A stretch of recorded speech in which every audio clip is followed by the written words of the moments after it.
new venture. Download it now at Bloomberg.com or wherever you get your podcasts. The business world's most prominent voices join David Winston for Bloomberg Wall Street Week. This week's special contributor and OpenAI board member Larry Summers on what we've learned about generative AI, Ian Bremmer of the Eurasia Group on the upcoming election in France, and Glenn Hubbard of the Columbia Business School on a new economic model that strikes a balance between the markets and the government. Bloomberg Wall Street Week, tonight at 6 on Bloomberg 1130 or on demand wherever you get your podcasts. Bloomberg Radio. Context changes everything. Find what you love, what you find, total more, so much more, all kinds of fears, thousands of wants, rising to know and prices so low, it just might blow your mind. You're gonna find what you love, and love what you find. Only at Total Wine and More. Drink responsibly. Be 21. Stay connected with Bloomberg wherever you are with Bloomberg Podcast. On Foundering the OpenAI story, while many predict AI will threaten jobs, Sam Altman envisions an let me take down that thing. of abundance. My clothes hanger. Elon's pay package and X's payment plan. And on the Big Take Asia, the dirty, deadly price we pay for clean cars. Bloomberg. How the hell you close this thing? Changes everything. Oh, okay.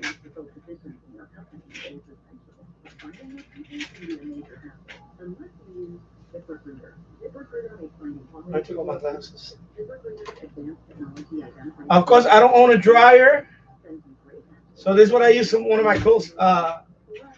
When I want to dry clothes, I put them. When I wash my shirts, I put them on a hanger.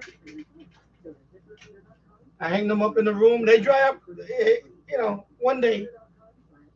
So I don't own a dryer. I hang my clothes all over the basement. So that's why I got one of these. It's not an antenna, folks. Let me close this up. Okay.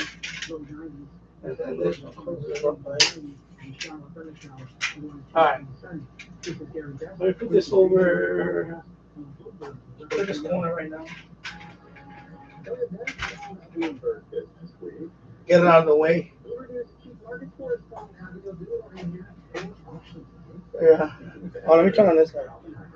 I'm gonna get some noise, but.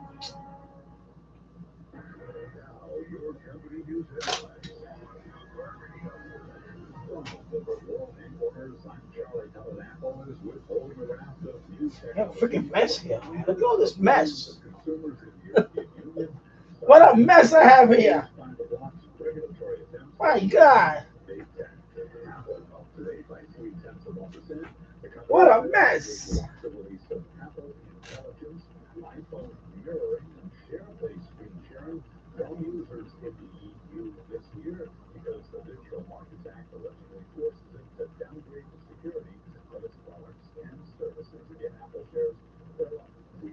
There you go, Danny Finance.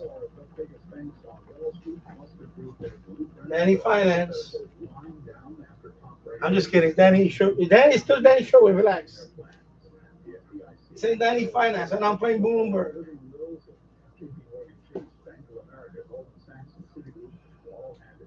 I had to take down the hook that was there because it was the door is kind of like in the summertime. The doors tend to expand. So now I couldn't even close the door. So I had to take down the hook. So I got all this crap right here stacked up. All my caps.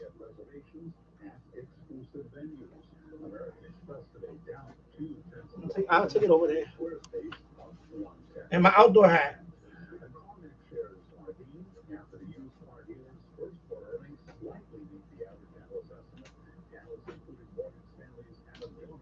It's a hot day, man. It's hot.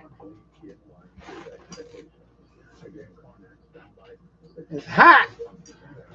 Got the AC cranking right now.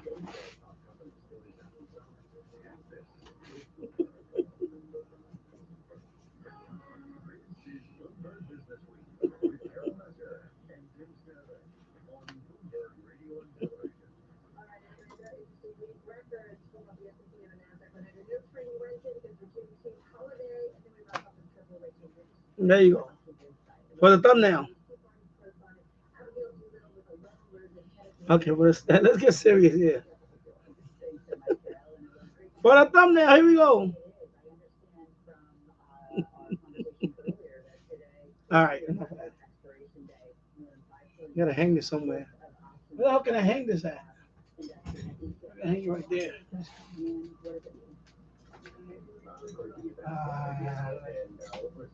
All right, like that.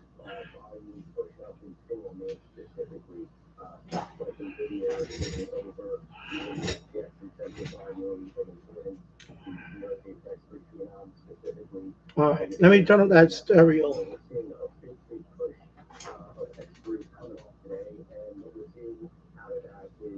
NVIDIA. All right. NVIDIA. There we go. Hey, hello, Otis Radio 2009. Hope you're doing well. Yeah, trying to stay cool today. I think it's gonna be 94 here in New York. In Yonkers, excuse me, Yonkers, New York. I was outside. I went to get a sandwich. I didn't send my son to school today because it was too hot. Plus, they have half a day now for the rest of the next week, Monday, Tuesday. And that's it. No more school. And half a day. So my son is taking a nap upstairs. My wife is home today. We're gonna go out later when it gets dark. As soon as the sun goes down a little bit, we're gonna go up to Walmart. Do some shopping. So yeah, I'm gonna eat this real quick. No, I did not see the community posts. Sorry, I rarely read them anyway. I don't read, because I'm too big. I have so many things. About you had a car crash? Wow, car crash? I can't see with the heart. Otis, I'm sorry. I can't. The heart is in my way. You know, I have a heart that's always there. So it says about my CA, and I see the heart. So I'm assuming it's a car crash. Let me actually, you know what? Let me just put hello, and then that way that thing can move. Okay. Oh wow. Car crash. Wow. Is everybody okay? Are you okay?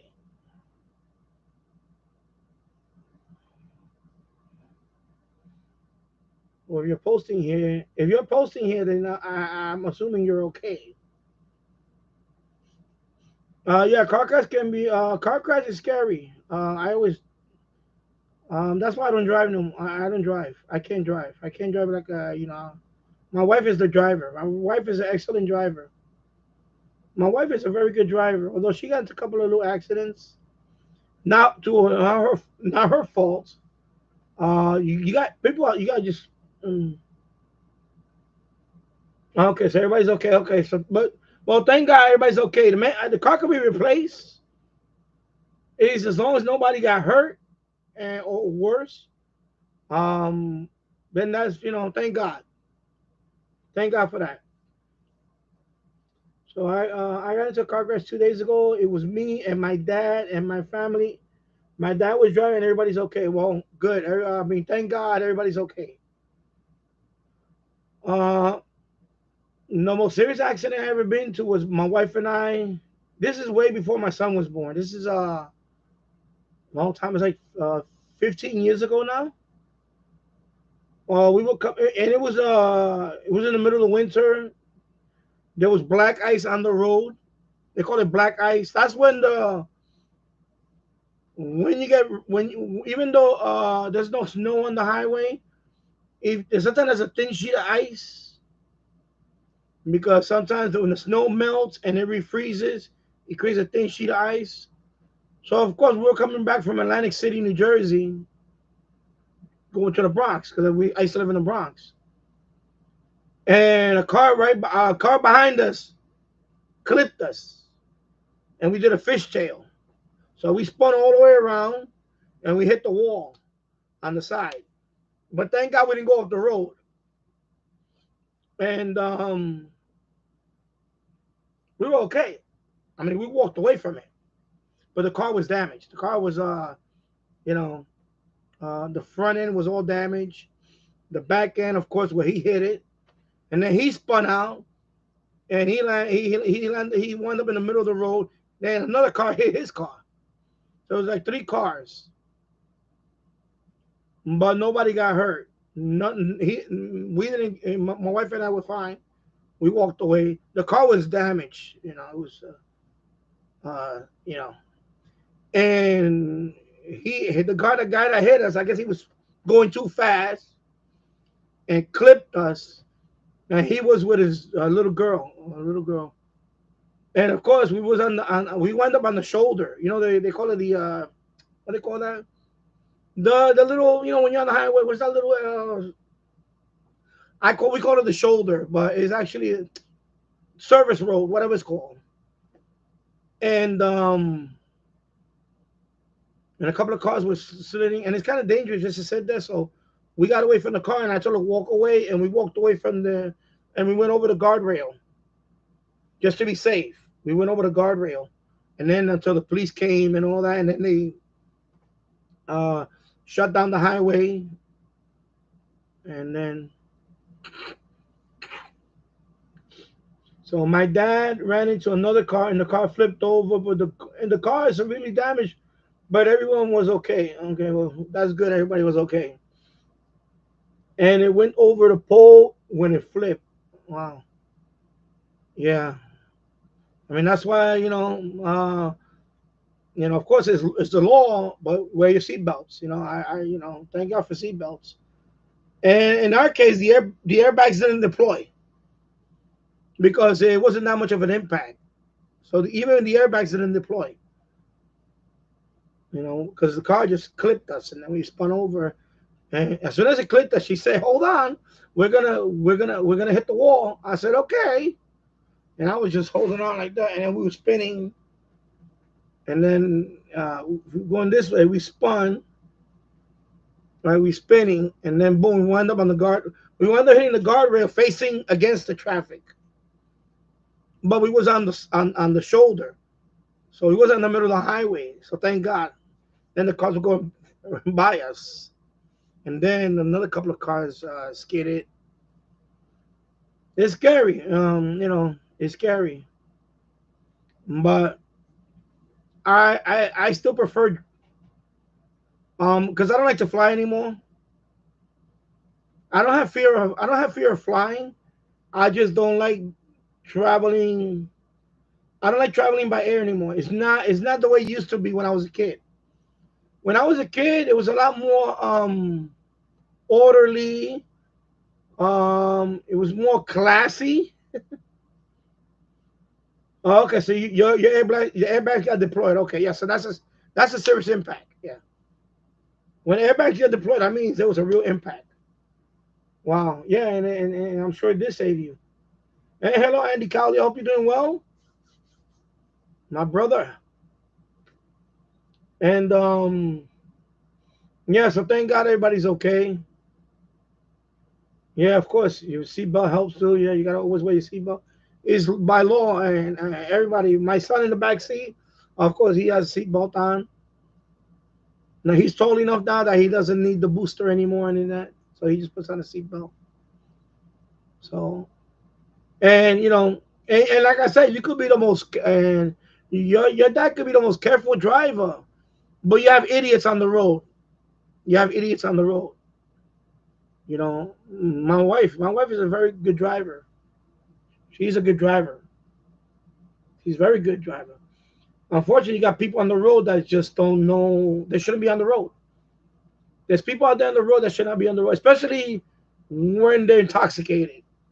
That's one thing. You know, yeah. So anyway, thank God that nothing happened, and I mean, thank God that everybody's okay and safe and all that. And like I said, when that happened to us, I mean, first thing we thought about was, yeah, I don't care about the car. We go get another car and whatever. You know, God was watching over you. No, nobody got hurt. So But yeah, I don't like flying anymore. So I like taking the train or driving. I don't enjoy flying.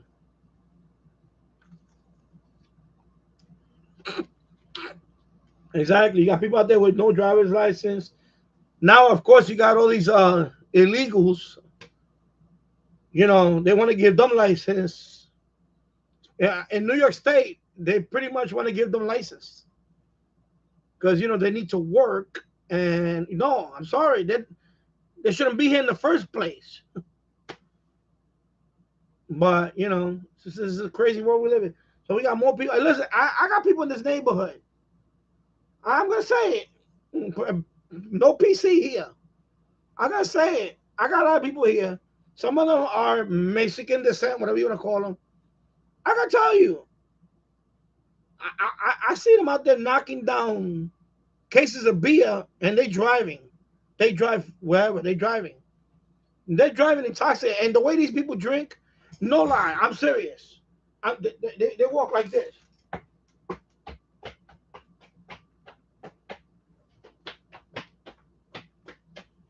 and they get behind the wheel. Get behind the wheel. They barely could stand up, and they get behind the wheel. You know. Last time I drank where I couldn't even walk, I think I was in high school. Okay, that's when you're really stupid about drinking. These people are, my age, and they walking around like that, like they can't even stand up. They're like,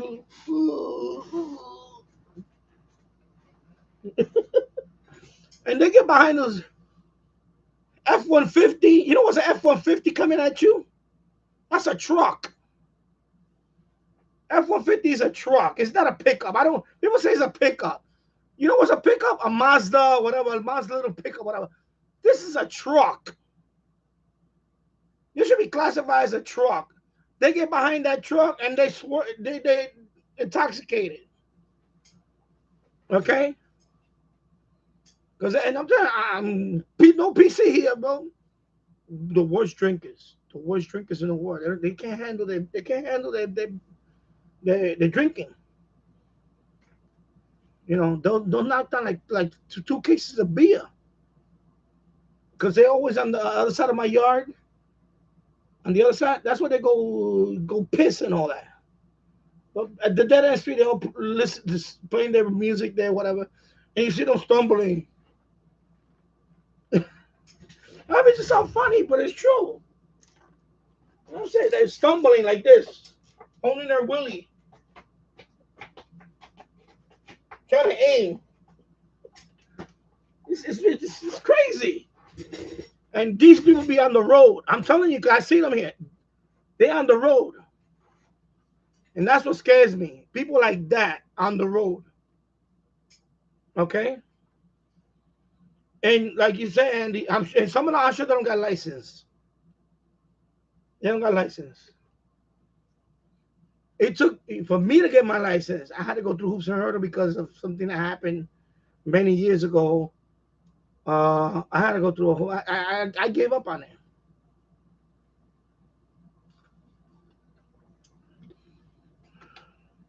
Meanwhile, you're letting all these people in here, give them everything they want,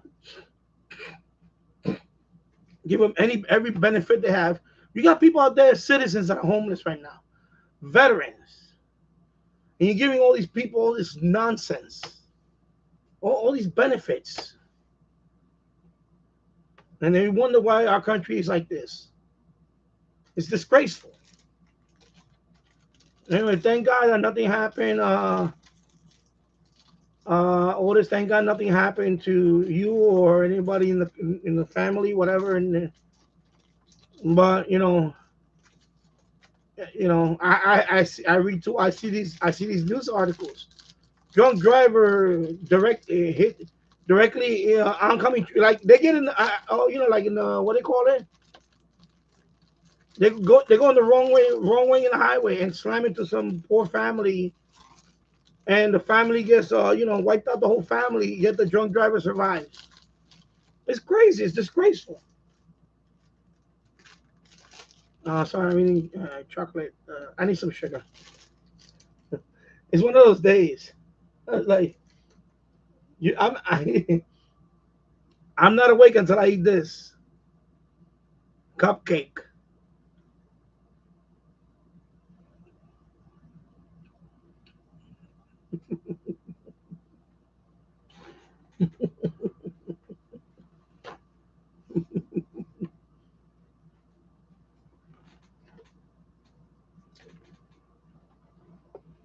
Yeah.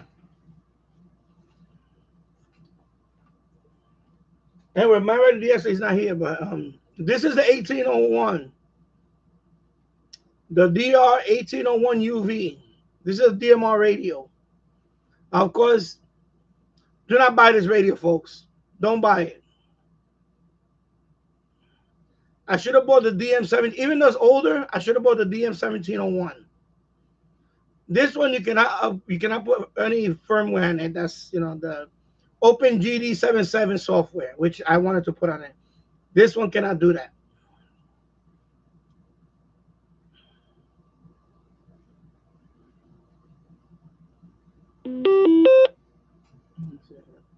That screen is really bright right now.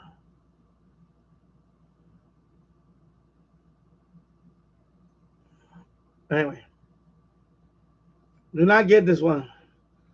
I mean, the price was okay, but of course, it's just. I mean, it's usable. You can still use it. It works there. It's just that if I knew about the 1701, I would have never bought this one. I would have never bought it. And the 1701 is actually cheaper.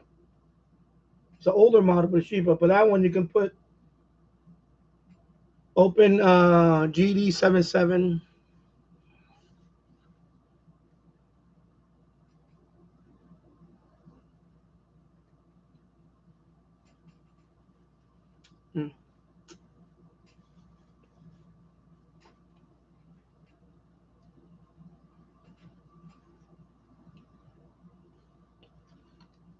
I'm getting this fly around here. He's annoying me. They fly and they go wherever there's light, and he's trying to fly right around my screen. And I don't want to hit my screen and break it. And my fly swatter's upstairs. 5 people watching, 3 likes. Thank you for watching. And 22 minutes in the books. I'm gonna be out for a couple of hours, maybe. I know that I think it's gonna be on today too. I think there's a BBC broadcast. I guess they beaming toward Antarctica or something on shortwave. Like, I'll probably try to listen to it later. Whatever. And I have to say that this radio is a very good radio. It's a very good radio. Let me do a little thumbnail here. Facebook thumbnail. So it is a very good radio. It's very good on FM. FM is very good. Very sensitive on FM. I have picked up a few stations that I normally do not pick up on any other radio, including my what you heard, my HD tuner, the Sangean HDT1. That is probably the most sensitive out of all my FM receivers. That is the most sensitive one, and this one can do even with the telescoping whip. Okay, and it does not tend to overload, which is another good thing about this radio. So, and medium wave is pretty good, even with the ferrite. I thought with the internal ferrite is not that good. I mean, it's average. Actually, it's pretty good. I actually picked up KCJJ, which is it used to be sports a couple of years ago. Now it's what they call adult contemporary music. I actually, I let it play because I actually wanted to hear it. So I heard, Iowa, and then I started playing music at the end. And at 1630, on that frequency, a medium wave, there's only 5 stations listed in U.S. and Canada, USA, and Mexico. There's no Canadian stations on 1630. So I narrowed down to Iowa City. So that's why, when I made that video, that's KCJJ Iowa City, which is a pretty good haul for any radio. The last time I caught that station was with the SDR. I caught it twice before with SDR. So that's the first time I caught that station with a portable. So that tells you that this portable is very good on medium wave. Very good. Because that's the first time I caught that station on a portable. That includes the D808, my Sony, my Sony ICF 2002. And this radio caught that station. And I thought I caught CJOB out of Winnipeg from here, 680. But I was mixing with what is it?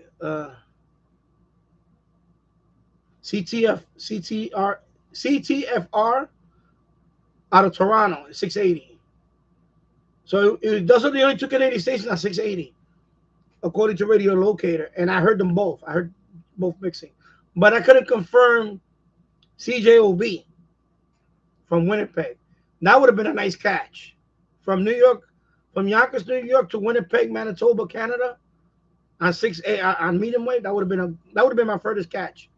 But I couldn't confirm it. It was Canadian, but I think it was CTFR out of Toronto.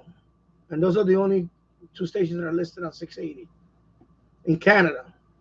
It was Canadian because I heard the Canadian press, I heard the .ca ad, but I couldn't make out the rest of it. It was really fading in and out. And mind you, this is the summertime, so I'm excited for this radio when winter time comes and I could be out there in the cold. I really want to see how far this thing can. I think with this radio and maybe the Texan loop, I think I can go further. I think I can have a record-breaking medium wave catch with this radio because right now it's summertime. Right now it's officially summertime. It picked up those stations already from way out there. So I can imagine when the weather gets nice and cool in the fall or early winter, I want to really. This is gonna be my. And remember, I'm also in a city. I can imagine taking this. Like I'm going to Virginia in about 3 weeks. I'm gonna take this radio with me, just to see from Virginia. Maybe I could pick up a Texas station, Florida station. Who knows? So I'm excited about that. So this radio is a fun radio. I'm gonna say it's a fun radio. The only issue about the radio, of course, it doesn't have single sideband, and it only goes up to 27 megahertz. Okay, so it's not, it doesn't go the full shortwave band. So you're not gonna get the CB band. You're not gonna be able to listen. But that's fine, And $79.99 on Amazon. Because this is the newer one. This is the DX. Okay, well, I'm getting so much blurriness here. Okay, let me just do that. And then all of a sudden I'm getting blurriness. Wow. I think it's the lights. I need to get more light. The lighting here is not that good for this. Yeah, so I see the 6 people, 4 people. It seems to fluctuate. I went down to 2 people. I thought maybe my stream got killed. Okay, I'm gonna cover it like this, and then go like that. See if it focuses.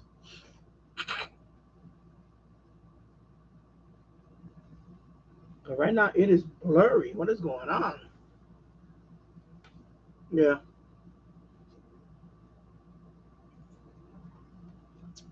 So, and the other thing I wanted to do is radio, which I can't. Unfortunately, that's the other thing. I think it's my the wall wart.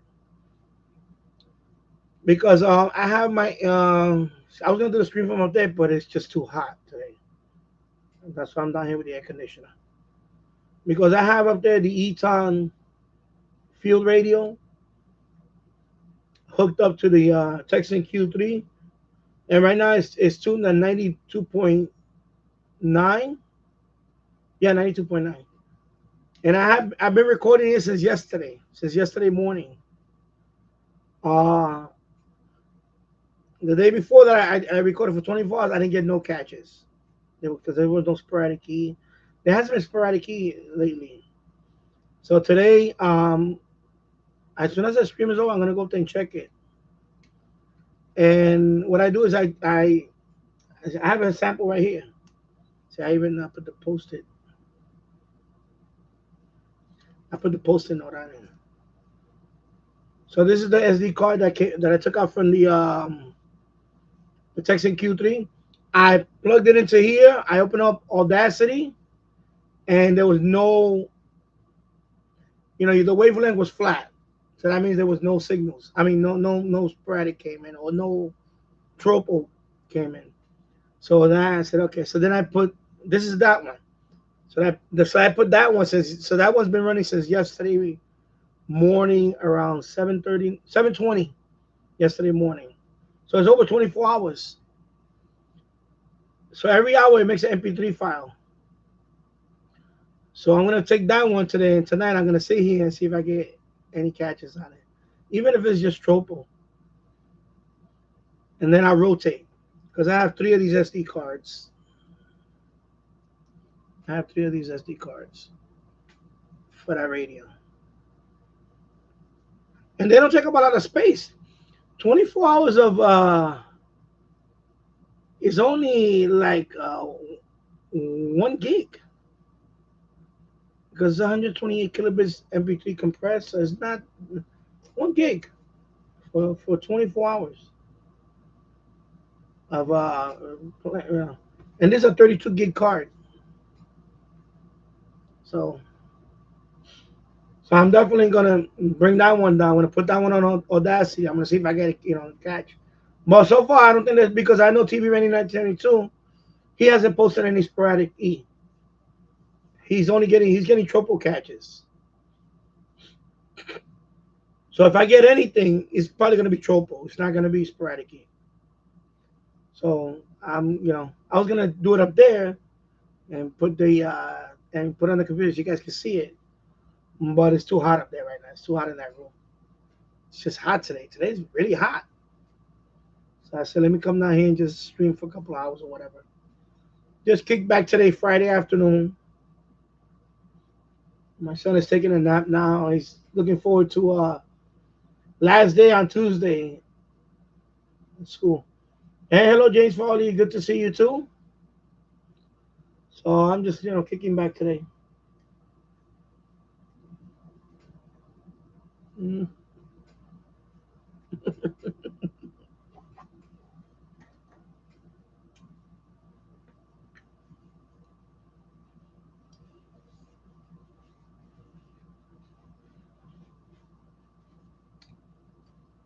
So feel free if you want to ask anything. Today's the day. But yeah, I'm gonna order that thing today. Married to the X if he's on, or I don't know if I want to order 2. I'm thinking about ordering 2 of them. The DM1701, which is this is the DR1801 UV. So I might order 2 of the DM1701 because I am not crazy about this one. Because one of them is going to be used as a hotspot,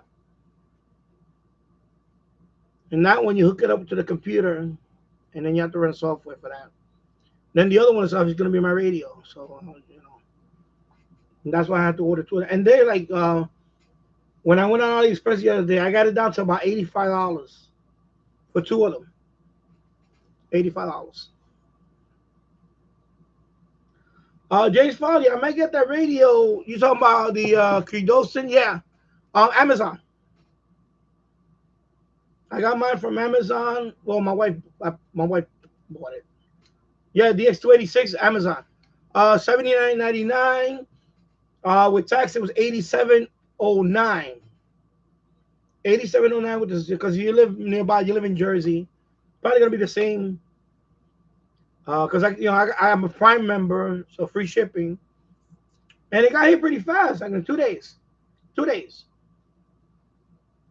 2 days. It wasn't all the way from China. When I ordered mine, it was here in 2 days. The original one, the difference is the radio itself is the same, but all the menus, the DX 286, they simplified the menus. Okay, the menus are more simplified, and the instruction booklet, which is right here,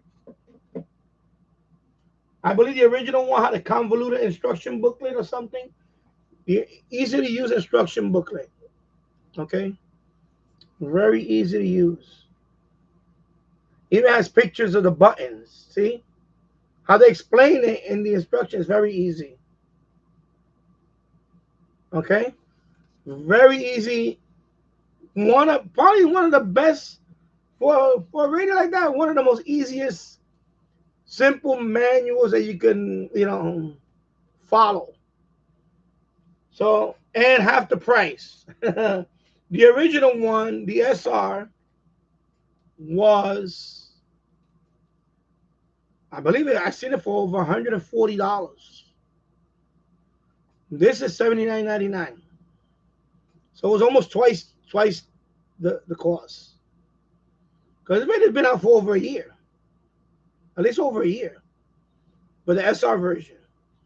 But I guess I guess they decided, okay, we're gonna make a, I don't know if they call this the global version or the US version. Yeah, they don't come with batteries. Either one. I was told that even the original one never came with a battery. So you need an 18650 battery. So I just used the ones from my other one. I am gonna buy a higher capacity battery though. I'm gonna order it. I may order it today because So I put this battery in there. But this battery, these are the generic ones that they don't last long. And I noticed that this radio it is power hungry. This radio is power hungry in terms of battery. So you get something like some people say at least 3,500 milliamp hour battery. I've seen some that were over 5,000. I'm gonna get something up about. I already saw. I believe it's a 3-pack, and it comes with the charger. I'm gonna get mine from Amazon. The battery. I think there was one that has 9,000 milliamp. I'm not sure. I don't know if that's true. I don't have to look into it. But yeah, you have to get the battery. So I'm gonna get the one that's. I had to look at the reviews on it But yeah, you should get a higher capacity battery, because the one that came with the SH data radios, when I put them here, this thing is power hungry. So with the battery, I got in 5-6 hours, nonstop. Talking about nonstop.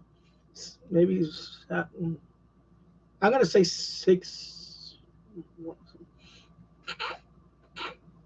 nonstop.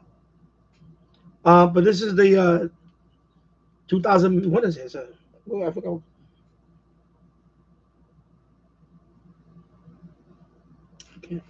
My lighting here is horrible.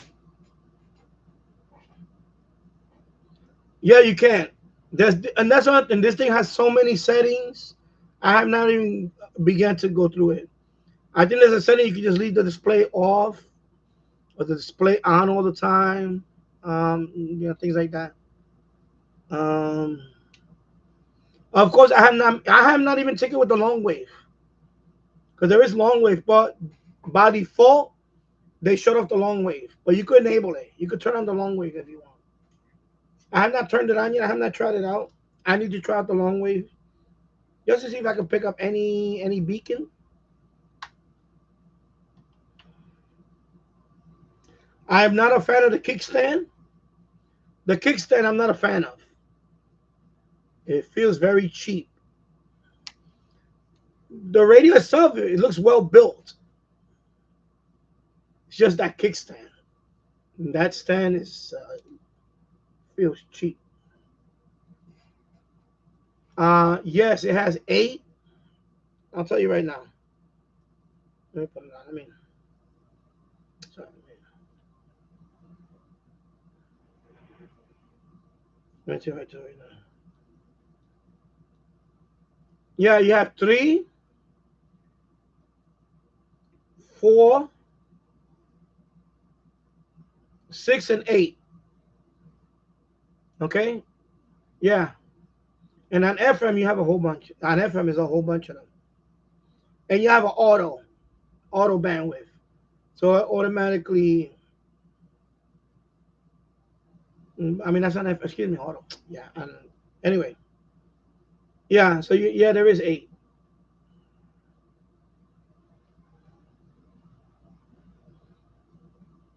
You see, the display is all that. It's very, I like the display because it's very bright and big.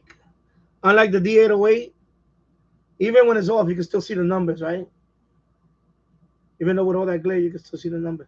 The D808, it's the LCD is a lot more thinner. The numbers. This is a lot more bolder. See, it's a lot more bolder. You can still see it. A lot more bolder. So,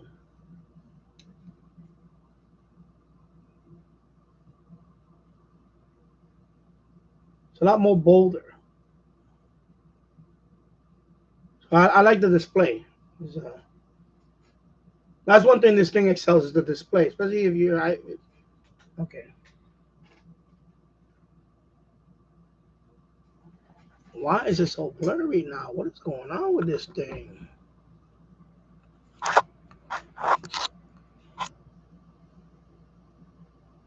Wow. Okay. It's blurry. What is going on with this thing? Oh my God. The same issue. It's like the same issue I had a couple of months ago. Oh my God. Okay, I need to do something here. And if this thing gets disconnected, I'm sorry, but.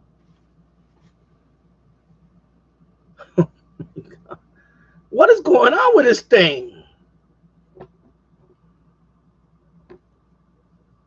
Okay, there you go. Focus. I think it's the light. Okay, I need to put it. I'm gonna leave it like this. I think it's the light that's affecting. Okay.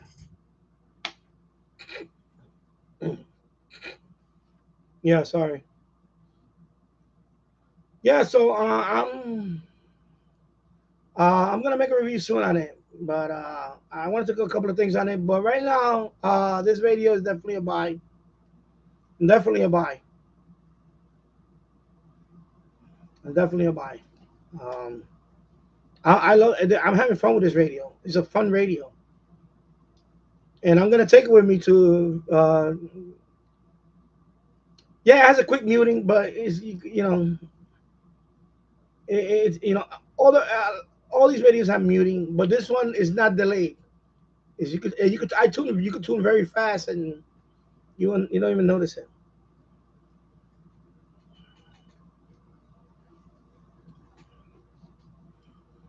And that's one thing you're not gonna avoid. Pretty much muting. But this one is very when you tune, it's like there's no delay. The volume is a delay. So for example, let me put on. Okay, let it.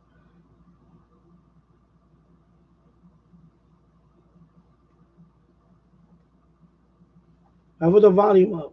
Now, from New York City to the world, it's Dominic Carter. So if I go from 3 to right now, 8 people shot, 2 dead in an Arkansas grocery store shooting. wow. The moment we get further details, we will bring that to you. I just referenced this. We're going right back. Arkansas grocery store shooting. Yeah, it fades up, but it's not like.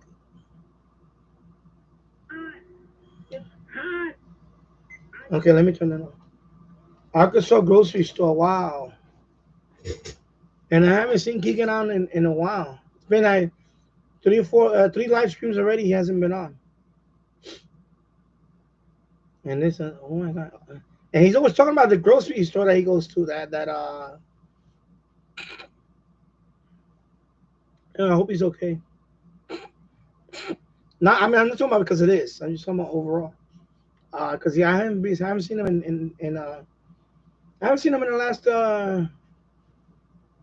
couple of weeks or so. James Farley, yes, there is some fading out that does happen. Like when what station?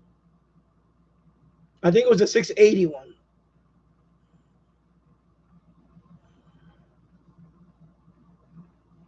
Yeah, I know. Exactly. It was too hot to be upstairs. Because last time I was gonna come down here. But once I went upstairs and I opened the window and I put the fan, I said, okay, this is bearable. But today it's really hot. I was outside, went to get a sandwich, and it was hot. It was hot. Okay, I gotta blow my nose. I'm sorry. Oh my God, it's like okay,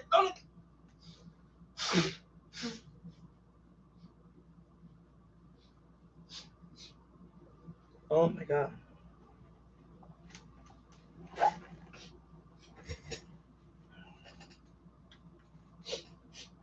Yeah, until I get an air conditioner upstairs. But I don't know if I want to do that. I think I found my solution to the television issue.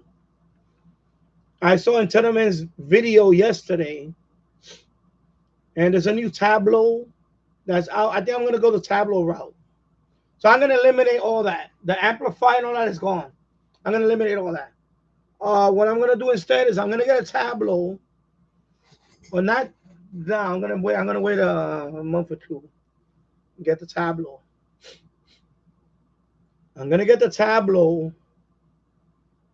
And what I'm going to do is, because the number one problem I have with television is the long cable runs. And it makes sense to get the Tableau anyway, because in this house we have my two biggest TVs is the one in the living room that sometimes when I'm sitting up there with my son, I'm in the recliner. I want to watch TV on that one. Or when I'm in the basement, on my 55-inch Roku, I'm here. I'm laying down on my bed here or whatever. I could watch that one. Those are my two TVs that I inserted. Okay, let me wait a second.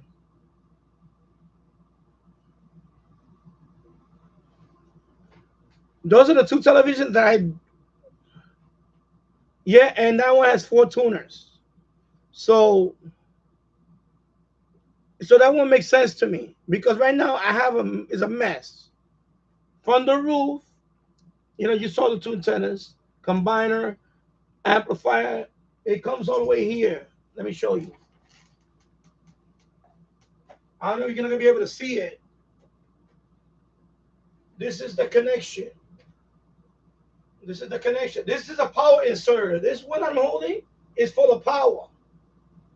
I wish I can bring that over here, but anyway, this is the one that's coming from the roof. This is the one that's going to a splitter.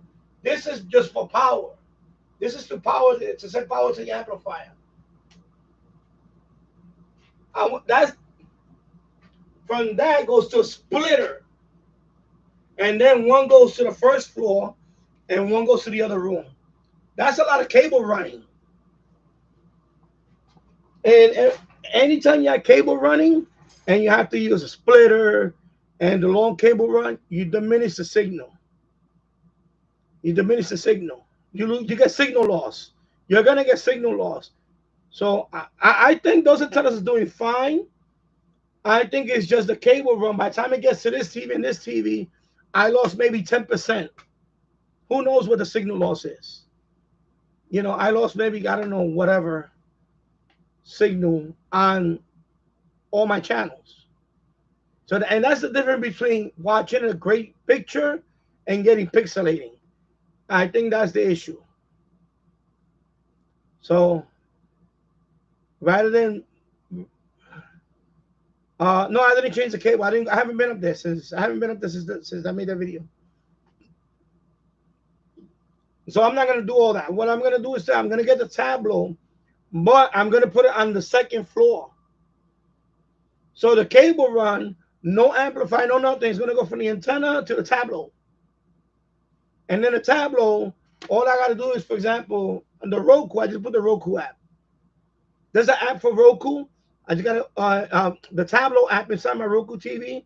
I can watch my Tableau there. The one upstairs is a LG TV, is a Web OS TV. There's an app for that too, but I also got Fire Stick. So, you know, this TV has a Fire Stick. Tableau app inside the Fire Stick. I can watch my over the air. And for my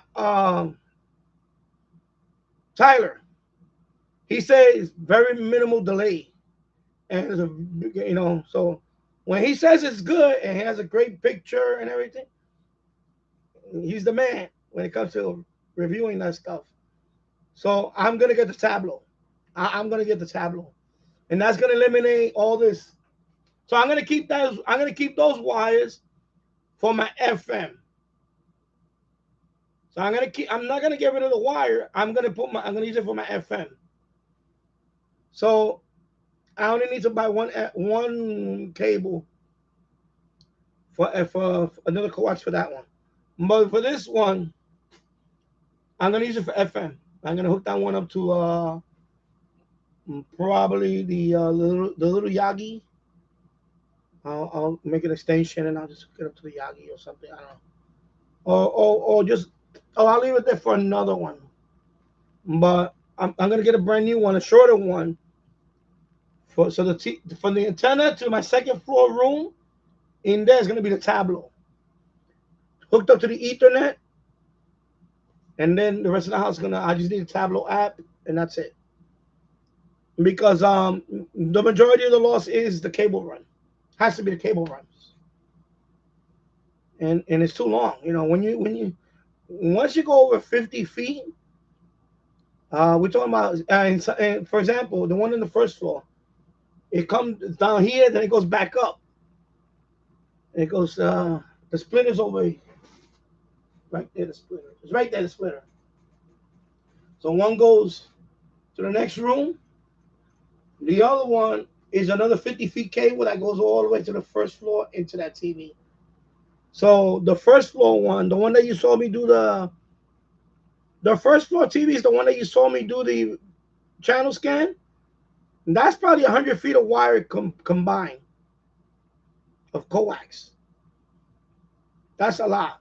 That's too much. So if I'm getting that picture now with 100 feet of wire, imagine if I use only 50 feet. Just 50 feet. 50 feet into the Tableau. That's it. Plus the Tableau has a little what do they call it? It's like an amplifier. You can amplify. There's a little I know you mentioned it, but I don't need it. I don't want to use it anyway. But 50 feet, you know, yeah, 50 feet. From the antenna to the second floor room, 50 feet of wire. That's all I'm gonna need. I'll get a brand new 50 feet of wire, quad shield. You know, best quality cable, and that and the Tableau. That should be. I should have 100 channels easily, and good picture. I believe with the Tableau, because that's the challenge. It's the long cable runs. You get it, you know. From remember, it's going from the two antennas to a combiner. That's already one break. Combiner to the amplifier. That's another break. Amplifier all the way to this. Right here to this power inserter. That's another break. Then to the switcher, splitter. That's another break. So we already getting 1, 2, 3, 4. Four instances with a line. You know, that's too many. And that's too many. You're gonna lose signal. You're gonna lose signal. And then in this segment, the one that goes to the first floor, that's another 50 feet. Yeah, exactly. And that's the other thing, the audio only, and that I think because of codec. Because on the Roku, and those two channels, that's antenna TV. One of them is antenna TV. There cannot be a different codec for antenna TV. I think on the Roku, I see the picture, but it's not that good. I can see a picture. But the TV up here is older. The LG one is older. He's almost 9 years old. The LG one, because we got it when my son was like he was a baby. He was not even a year old. He was a few months old when we bought that TV, the LG. So that one only shows audio only. So I think that one the codec is not up to par. It could be the codec, but it could also be the signal. Maybe the signal is not strong enough that you just get audio. Could be that too.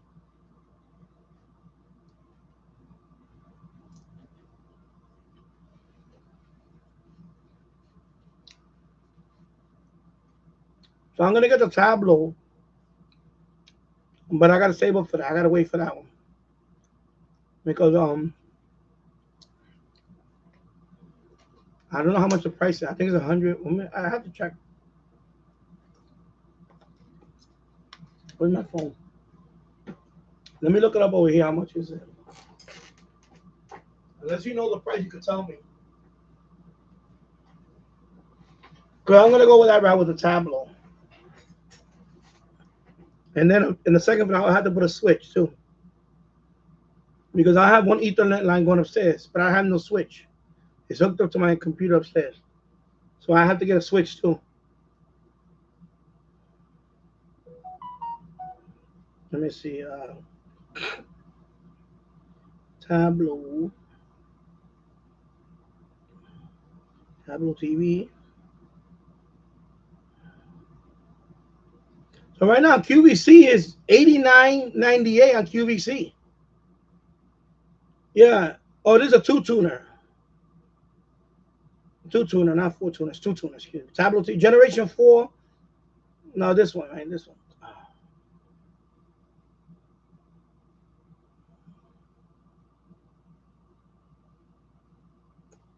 Come on, bro.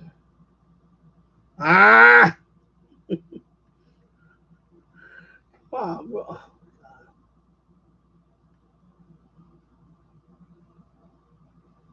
Okay, my hand is shaking like a leaf. I'm sorry. Anyway, it's two-tuner. It's Generation 4. It's two-tuner. Let me see. Let me just go to open up their website.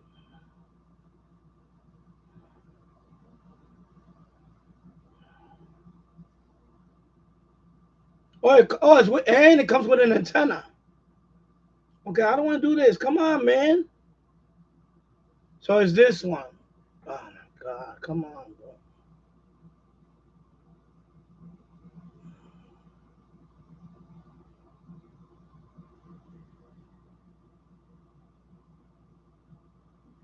So this comes with the antenna. I don't want the antenna. I already have one of those. I don't want that antenna. 89, but I still get it if that's the cheapest price you can get it. Tableau 4th generation. Okay, yeah, here we go with the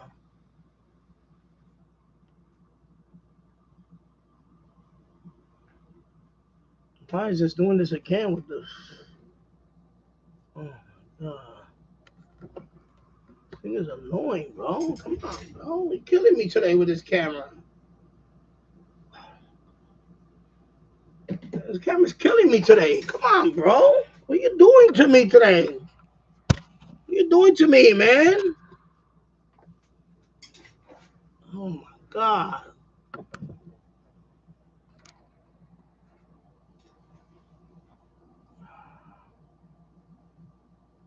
Okay, there we go. Yeah, I'm not putting the phone there. I think it's messing up I think this autofocus is not because this is an open box one that I bought from eBay. I think this one, the autofocus is not that sharp as compared to the other one upstairs. Yeah, so anyway, I'm not gonna put it there. I'm done with that. This thing is annoying. And hello, Glenn Dance. I hope you're doing well. Yeah, I trust Tyler. Yeah, James. Yeah, exactly. James Foley, I have the same problem with some channels just having audio only. I hope the Tableau does. It should help. He said that the tuner is very good. The TV tuner on the Tableau is very, very good. So Tyler says it. I believe him. And I'm definitely gonna try it.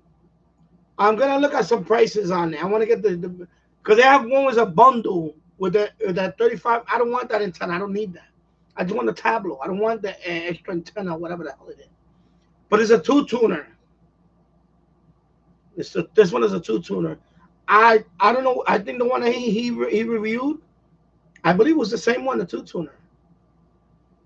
Was it? Yeah, I think it was a two tuner.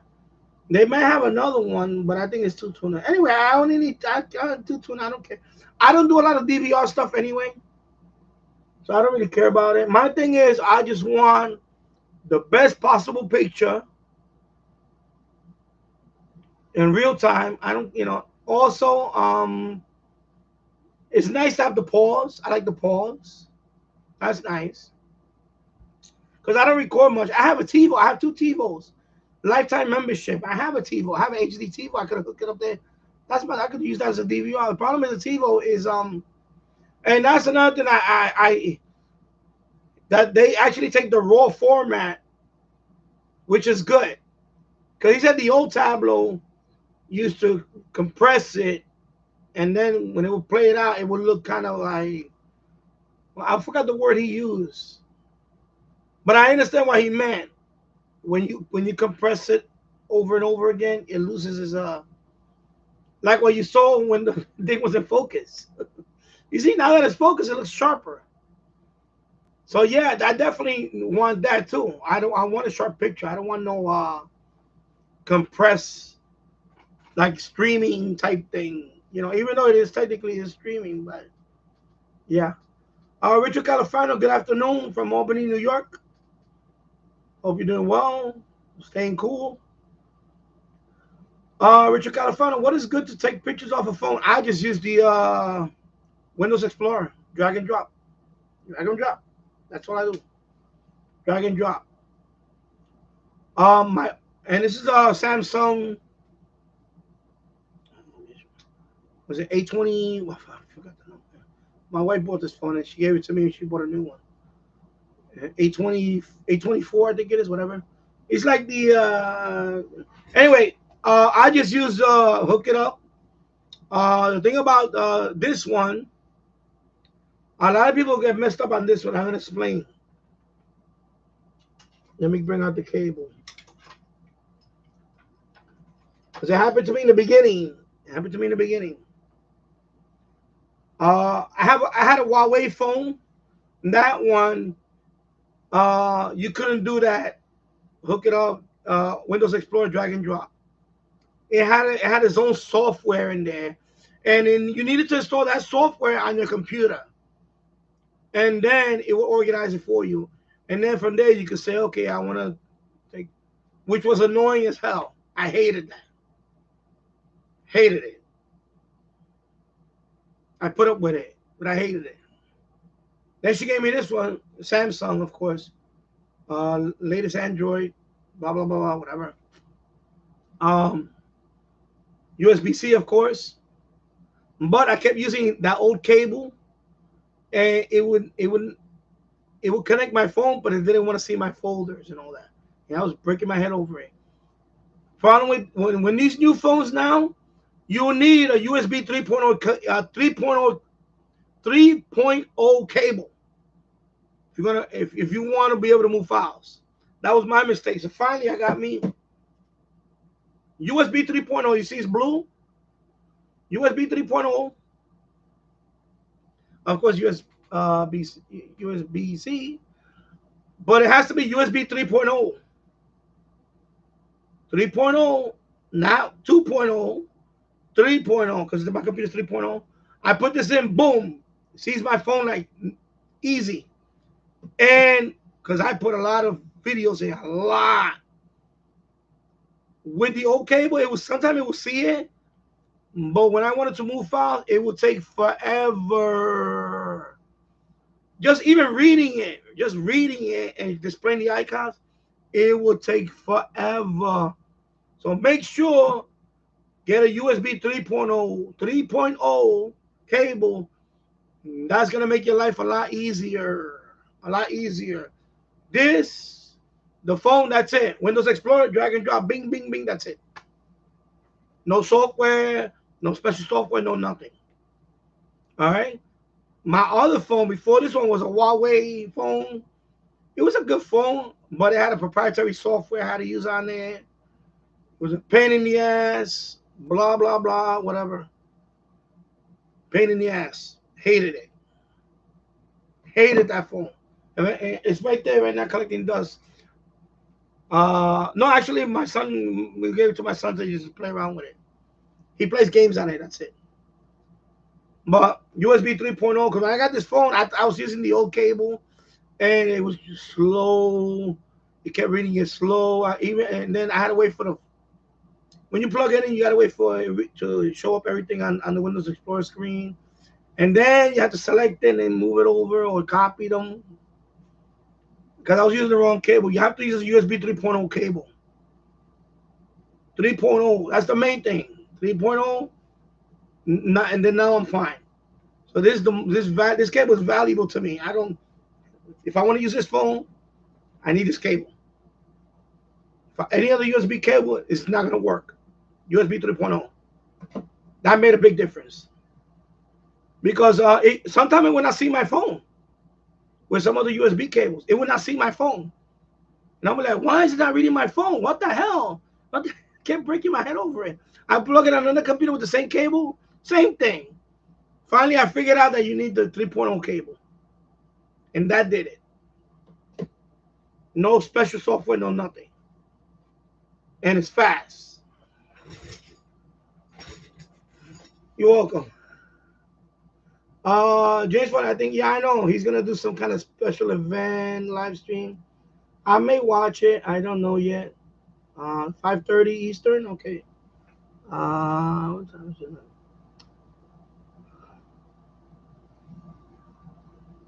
USB-C goes to the phone.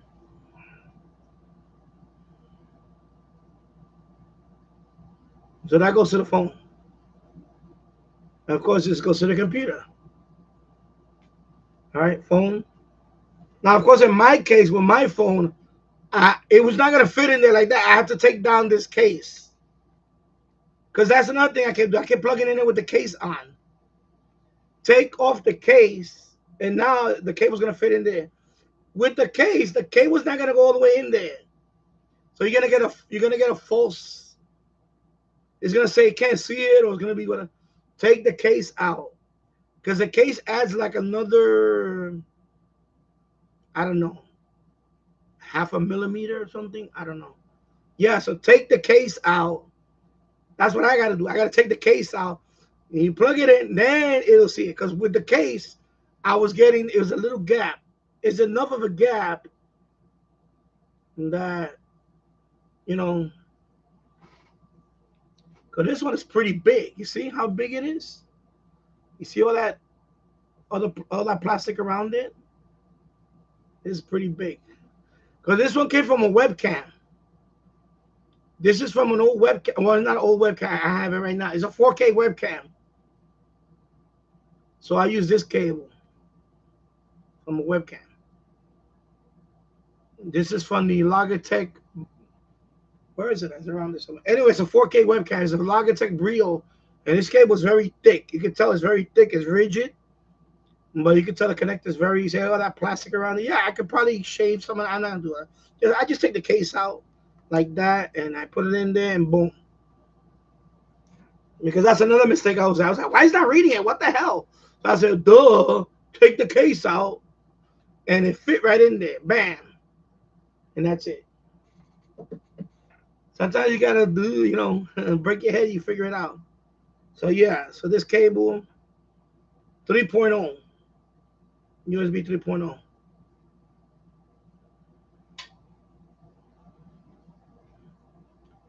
And then on the computer, I have a couple of 3.0 ones. You put it on that one. The ones that are blue. I'll show you the difference. Let me see. What's another? We'll have another USB cable around there. Big difference. The blue is blue. If in your computer, if you have the blue ones, that's the 3.0. Use that one. Otherwise, it's gonna slow down to that port. So 3.0 and 3.0. And that's it. See if I have one around there. No, I don't have one around there. But I have a spare one around there.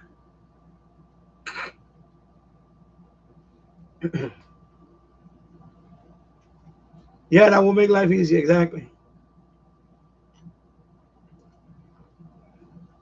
And that's all I do. I move my files I make a folder on my hard drive, move it over, and that's it. It's simple as that. My Huawei phone, forget it. I had it. There's a software you had to put in there, and that software is very. Anyway, it was a pain. But that phone was already old. When I got this phone, that phone was already 4 years old. 4 or 5 years is a lifetime now for a phone. If you have your phone more than 4 or 5 years, you pretty much you save some money because I know people that get phone every. I know people that get phone every other year. Some people get phone every other year. I had mine for about 5 years. I believe that Huawei phone I had it for about 5 years before I got this one. And this one is not that new. This one has already been out for about 4 years. This one I can do 4K video. One my wife has now, that one she can do 8K. 8K video, 4K video. This one I can do 4K up to 60.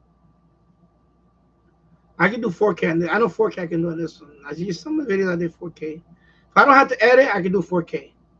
If I have to edit the video, then I can't do 4K. Because the problem is with the video is that when I put it in this computer, my video editor doesn't support 4K. So it downgrades it. Because I don't want to pay money for whatever. I don't want to pay money for an editor yet. The standard right now is still 1080p. 99% of the videos on YouTube is still 1080. Some people still do 720, but a lot of it's 1080. 4K is there. My live stream is 1080. I'm not doing a 4K live stream because what happened will bottleneck my end. And who the hell wants to see me in 4K anyway? So 1080 is fine. This one is 1080 webcam. The one that says 1080. Here you go. Oh, this is the Brio. Here, this is the Brio. So this is the 4K one. My son had this upstairs. He was using this one just to record himself. This one won't work here because this is a Windows 10 machine. That's another thing. This works better with Windows 11. It's weird that this one doesn't play nice with Windows 10. And I tried this one. I wanted to buy that one because originally I was going to use this one. This is 4K. But the problem with this one is that it doesn't. What the hell, man?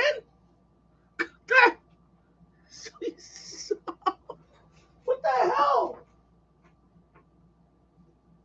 Flying on my head, man. Oh my God. Did you see that? Just parked on my head.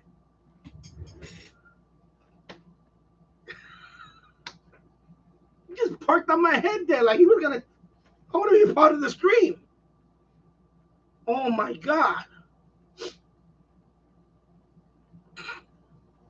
Unbelievable. So I can't use this one with Windows 10.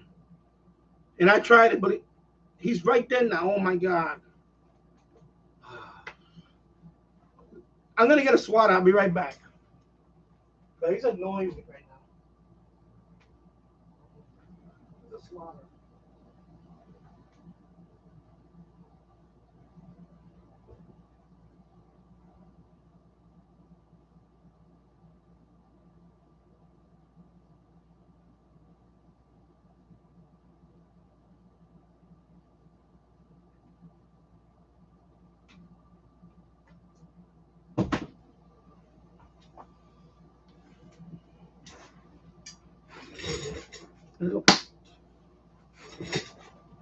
Leave or die.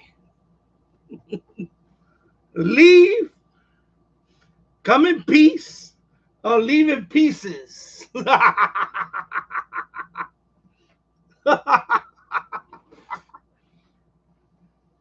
You come in peace or leave in pieces. I remember seeing that as on a flyer, and I was a teenager, right? And they had house parties, and they would post flyers like the b-boy, like they would draw character of a b-boy with Adidas and all that, and they would write, "Come in peace or leave in pieces."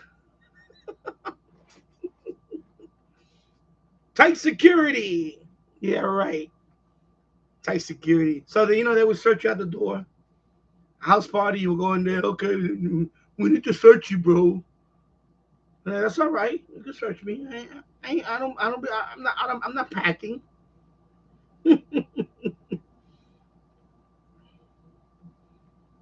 Yeah. Glenn, Danny. A few weeks ago, you mentioned you have a generator. How many rated watts did you buy? I'm asking because I'm in the market for one. Well, the one that I have, I wouldn't buy that one now. That one is 3,500 watts. It did a good job when we had the blackout because what I did, and it did good. It did good, 3,500 watts. Gas generator is a Craftsman.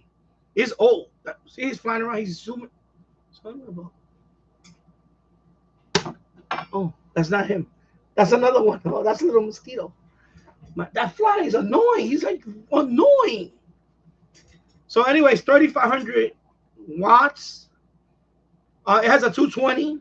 It has a 220 outlet also, which I used it before when my brother was doing welding.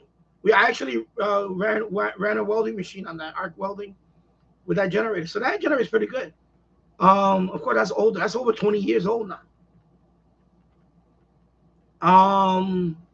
When I had the power outage here for a few days, what I did, and this is what I did to conserve. One, I had to conserve gasoline. Two, I didn't want to run it 24/7. And this was in the middle of the summer though. This was like in August. I know it was around August month. It was hot, but it wasn't like this hot today. But it was hot. So during the day, of course, I ran it, but I only had plugged in the refrigerator because we have two refrigerators, one on the first floor, one on the second floor, and we have two chest freezers. So what I did is I had of course one because it has oh yeah, so 8,500 watts, forget it. Yeah, so 8,500, forget it. So I had to do it. So I had to do the math. I said, okay. So I ran the refrigerator. I ran it from around 7 in the morning all the way to 11 o'clock at night or midnight, all day. Then around midnight, I shut it off. I shut off the generator. And the refrigerator was, of course, if you don't open the refrigerator, leave it open. Everything, the food is not going to go bad. It's not going to go bad. And my chest freezers, of course, I always leave them closed. Chest freezer, even if you unplug it for a few hours, everything's still going to stay cold in there. So I figured I didn't want to run it 24/7 because I only had one generator. So the main thing was I had the refrigerators plugged in. Of course, for cooking, we have a gas stove, so we were okay there. Cooking, we have gas stove. We have a gas stove. But main thing was the refrigerator because we don't want the food to go bad. And the chest freezer. That was the main thing. And then no air conditioner, people. Sorry. Fans. Because it was a summertime. So we just ran fans. And then at night, by midnight, it's dark outside. Of course, it's nighttime. You have the windows open. It was a cool breeze. It was okay. So we got by 3.5 days without power. How many gallons of gas? Maybe 3 gallons of gas, 4 gallons of gas, the most. because I had an extra one, and I probably went to the gas station twice in 3 days just to get a little. Yeah, no AC. No, you don't put no AC. You can't do that because the AC, first of all, that's good. That's a lot of amperage. Uh, Microwave. If somebody want to heat up something, what I did is if I'm gonna turn on the microwave, because I have a power strip that has the switches, I would shut off the refrigerator while you know what I mean? Because the microwave it spikes up because I can see the generator working hard. I can hear it. Bang! The amperage goes spikes up with microwave too. So you got to be careful. So you got to do the math, But no AC. No AC. Because AC. That's a lot of amperage, constant. So we just, and the weather we got lucky. It wasn't like today, really hot and humid. It was like in the 80s. It was not that much humidity. It was okay. So we got about 3.5 days without power with that gas generator. And we were doing fine. We did fine. And of course we had the internet. I plugged in the my cable, my at that time it was my cable modem, the Wi-Fi equipment. We had internet. Internet was still up.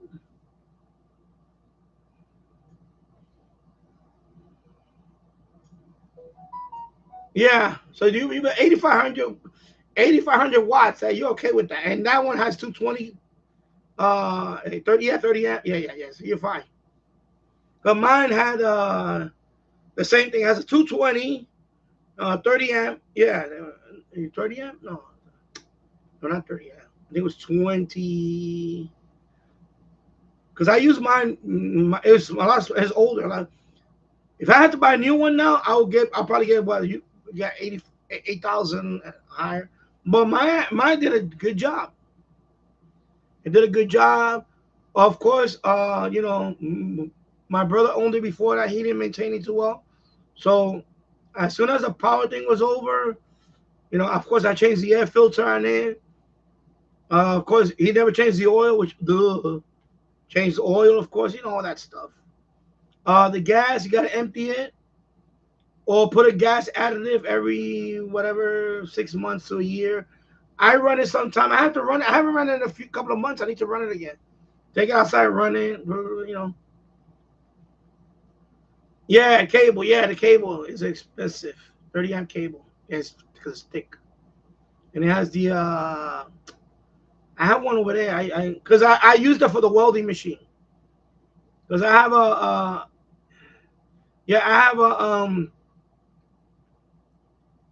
what is it? Harbor Freight. It's a small one. My brother's the welder. I'm not the welder. So I bought it he could use it to put up a gate over here. I have it in the garage. It's Chicago Electric. What's the brand? The Harbor Freight brand, whatever it is. Welding. It's 220 though. I know it's 220. So I plugged that into the generator, and we use the generator. Because I have a 220 line here. I have one in the house, the 220 line, but the connector is old. I need to replace that connector for the welding. And that one is but I don't know if it's 30 amp. I have to check. That one is old. That was there for that was there, whoever put that, I was there for. They had a dryer, I guess, in the boiler room. They had a dryer at one time, old electric dryer or something. But yeah. Hello, Tasso. I hope you're doing well. 92 degrees, feeling like 96. Hope everyone is okay, staying cool. Yeah, so I'm in the basement. I got the air conditioner on right now. Actually, let me shut it. I'm gonna shut it off with you. It's comfortable already, and I don't wanna run up the bill. Yeah. So let me go on. Yeah. So you have a Generac. Oh, I mean, you have a. I'm confused. I'm reading. I'm going so fast. So Richard Califano has a Generac. Okay. And yeah, eventually that's what I would like to do. I want to have it set up to the. I want to hook it up to Or there's another solution that I saw, which is a switch. So I could switch from, for example, you hook up which I think that's the better way for me to do it, is because the main box is old. So there's a main box, there's a switching box that you do it to. So when you want to switch everything over to generator power, you just hit that switch. Because you don't want it, for example, you don't want it where if the power comes back on and you're feeding the from the generator, you have to have a switch. You have to switch over. In other words, when there's a power outage, your main box you want to switch off, and you want to switch over to generator power. And I want to do it that way. That's a project that I need to do in the future. So I was looking at a kit. There's a small box. Yeah, you can do that too. I know you can do that too. But I want to do it like I want to do it like I saw the kit. It's not that expensive. It was a few years ago. It was after the blackout when we had the power there. I started looking into that. Just switch over.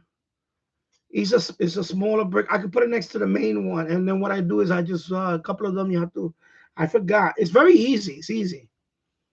It's easy. I mean, it's easy for me because I took class. I took the class and all that, and I do. You know, I'm not a licensed electrician, but I play one on TV, and I'm just kidding.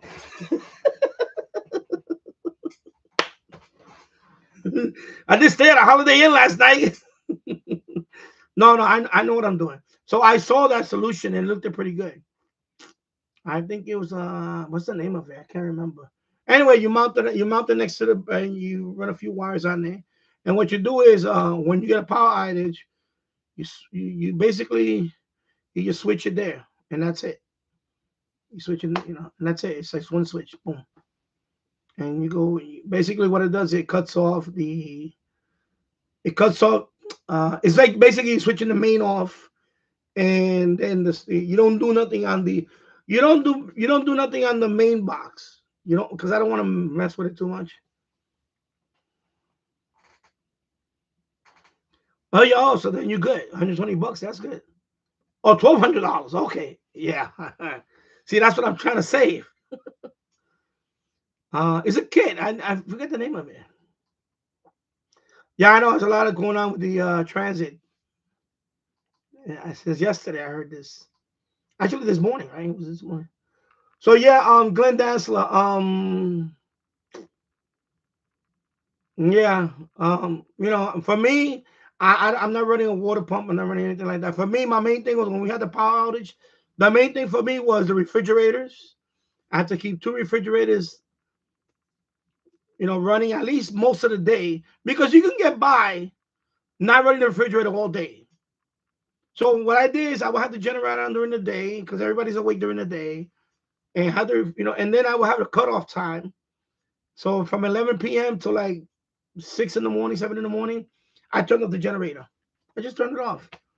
And, we all slept. Of course, I had the window open over here, the screen. My wife had the window open upstairs. We were fine. And we had, LED lights and all that. Everything was charged up. We had LED lights. I still have a couple of old lamps. I love the candlelight. Plus, at night, I would stay up and listen to my radios. I had a couple of radios. I would stay up and I would listen because there was less noise in the area. So I actually did some listening. So I used that time. I had fun. It was I wasn't suffering. You know what I mean? So it was fine. And then in the morning I would fire up the generator again, and then boom, because the refrigerator doesn't have to be on all the time. You can run it for most of the day, and if you shut it off for a few hours, it's okay. Nothing's gonna go bad in there. As long as you keep the refrigerator closed, you're fine. Because then you don't have to make less trips to the gas station and all that stuff or whatever. So, but yeah, Generac 8500 watts is hooked up to the box in the basement. Yeah, you're good to go. You're good to go. You're good to go, Richard. That's what I would like to have here, a Generac. There's the ones you have outside. I seen that the 8500 is pretty good. For this house, 8500 will be very good.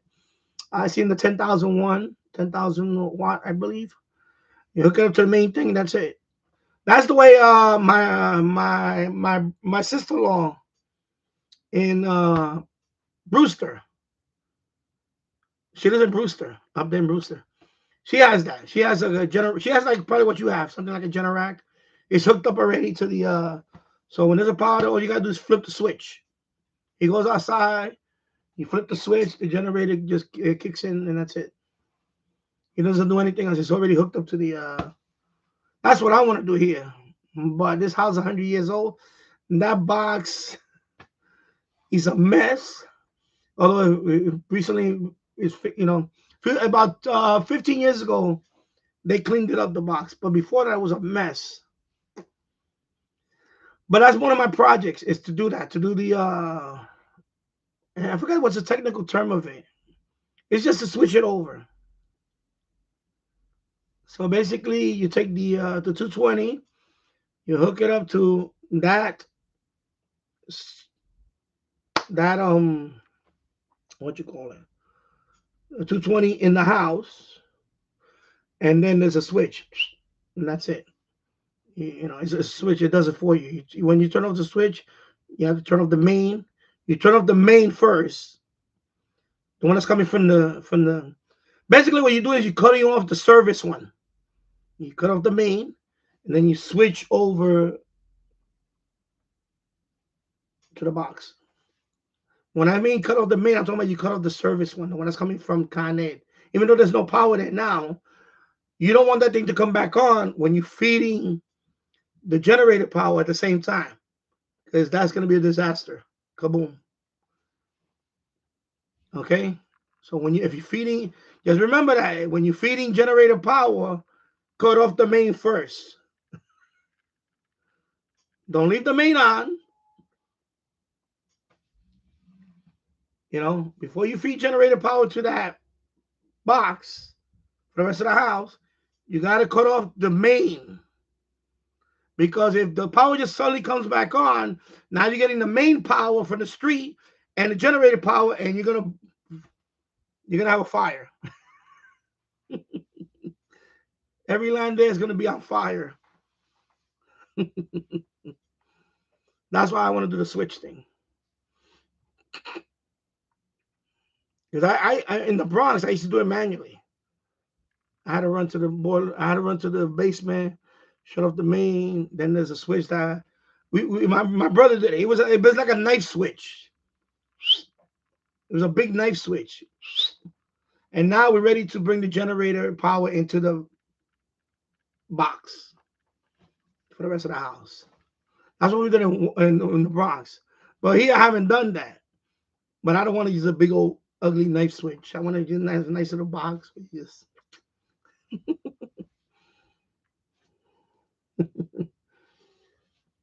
Yeah. Yeah, well, at 30 amps, 100 feet is not, you're not going to much loss now. Yeah, always change that oil, exactly. 30 amp cable is very expensive. It is very expensive, but you need it. You can't skimp on that. You need it. Because I have 30 amp cable, and I know this. Don't do this, but I did that but my brother. I had to smack him in the head a few times. When he would turn on the welding machine, he would put it at 50, and I told him, don't go that high with it. It may take longer for you to weld something, but don't go 50 because the line is not ready for 50. You're gonna burn the freaking line, and you're gonna blow out my generator. So me and him will fight over that because he doesn't know. Because in the welding machine you can crank it up, but the maximum is 50. And I would tell him, don't do the max. And he would sometimes look around, he didn't see me, he would turn it up. Like, he doesn't know that he could have blew out my generator. Or worse, he could have got hurt. Or this house would have been on fire. Yeah, so yeah, 30 amps is more than enough for the house. It's just a welding machine. There's a setting on the welding machine. The maximum is 50. It's gonna 50 amps. And I kept telling him, don't go that high. And he was like, okay. And then I would turn around and he would look behind. Because he wanted to, he doesn't have, because he's, arc welding, he learned on his own. Like, he never went to school for all that. That's the problem with my brother. He doesn't know about safety. He doesn't know about, he doesn't care about these things. I went to school. When I wanted to learn electrical, I took classes. I went to a community college. I got my certificate. I took, shop safety. I took all these classes. Plus in Kawasaki, I learned. I read books on it. You know what I mean? I learned. He just learned with his hands, but he doesn't know the rules. There's rules to all these things. I'm gonna swat this guy. I'm gonna get him. I'm gonna get him. I'm telling you, I'm gonna get him. I'm gonna get you.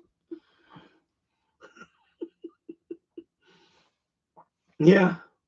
I mean, yeah, it's worth it anyway. It's worth it. 1,200 is still worth it because, we're talking about your home. Of course. So Richard California, I just flip 5 breakers and it cuts off the main. Oh, okay, that's cool. Yeah, so the guy did it. He did yours 5 years ago, but it cost me $1,200. But it is worth it. Of course it's worth it. It's worth it, Tasso, lots of problem with the New Jersey Transit and Amtrak today. I'm pretty sure it has to do with the heat. Yeah, because they said it has to do with a couple of feeder lines. Yeah, I think overhead. Yeah, the overhead wires for the trains. I think there was a couple of them that yeah, overhead. I heard on the radio, it's overhead wires. So those lines, when the trains, what happens is, for example, when the trains are in New York City, they run on the third rail, right? There's a third rail. But when it goes outside, some areas they have to run on overhead.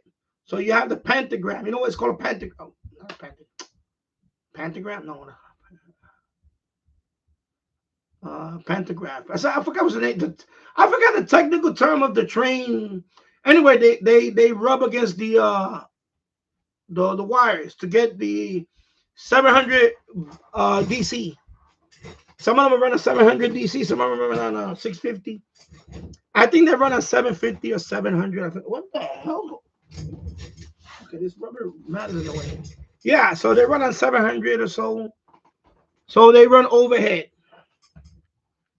And of course, some cars don't run on that. Like, they have diesel. The ones that pull and push, some of them run on diesel. So like the Amtrak, they run on diesel. Except for New York City. And that's the problem. That's another thing. When you're riding the Amtrak, even the Metro North also, when you see the Metro North outside of New York City, they don't run on the third rail. They run on diesel. The diesel. I'm not talking about like the M8, the M9, that's all electric. There's no diesel. The ones that run on the diesel, you see a diesel engine in the front, it looks like a big, it doesn't look like the rest of the cars. That's a diesel engine or diesel electric. They're both. When they're inside New York City, they have to switch to electric because it's a law that they put in New York City because they don't want air pollution from the diesel fumes. So when the train is coming into New York City, as soon as it leaves New York City, like when it gets to Yonkers, it runs on diesel. It's okay on diesel here, we don't care.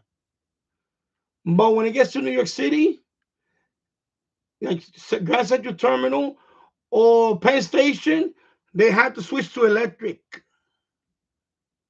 Okay, those cars have to switch to electric because there's a law in New York City. I don't know what this law. I don't know. I didn't know that until I took the Amtrak to Niagara Falls, and we went to Grand Central to take the Amtrak. So when the Amtrak leaves, it leaves on electric power until it gets outside New York City. The minute it crosses over to Yonkers, it runs on diesel. There's a stop after it switches over to diesel. I guess when it gets to not the Yonkers station, it's another station, a couple of stations. It switches to diesel. It goes all the way to Canada on diesel. But in New York City, it has to run on electric. That is a law for them. They made it's a rule, and I didn't know that because sometimes they announced it on the train that we're switching over to diesel. I was like, oh wow, I didn't know that. And I think I saw a documentary on that too. So that's the problem too. If the trains cannot leave out of there on diesel, then that's a problem right there. But the trains can run on diesel. Some of them, some of them, like the Amtrak's, they all run on diesel. But I think they can't leave out of New York City on diesel. So I think they get pulled. I think there's another train that pulls them out. But again, the train that pulls them out is really going to be run on diesel. It's a crazy law in New York City about that. It's a global warming type thing. It's been going on for years. So, yeah, because when you mention power problems, they can run on diesel. I know the Amtrak's. When I took it to not Canada, Niagara Falls, New York. Niagara Falls, New York, it's diesel. It was a diesel. It was the what's that diesel engine? Genesis. I forgot the name. The model. The model. Anyway, it's a big. If you go to my Danny Rail fan channel, that's the avatar. That's the train. That's the diesel engine for that pulls. If they use the same one for the Metro North, you'll see it. It's a big diesel engine. That's always in the front. Or if it's pushing, okay, this thing is zooming around, man. What the hell? Yeah. So you can hear him, right? I just heard him. Bzzz. Oh my god, he's so annoying. Oh, I'm gonna have to put the AC back on. I think I'm gonna open the door. And you better leave. You just better leave. Leave because you're gonna meet this guy. You're gonna meet this guy.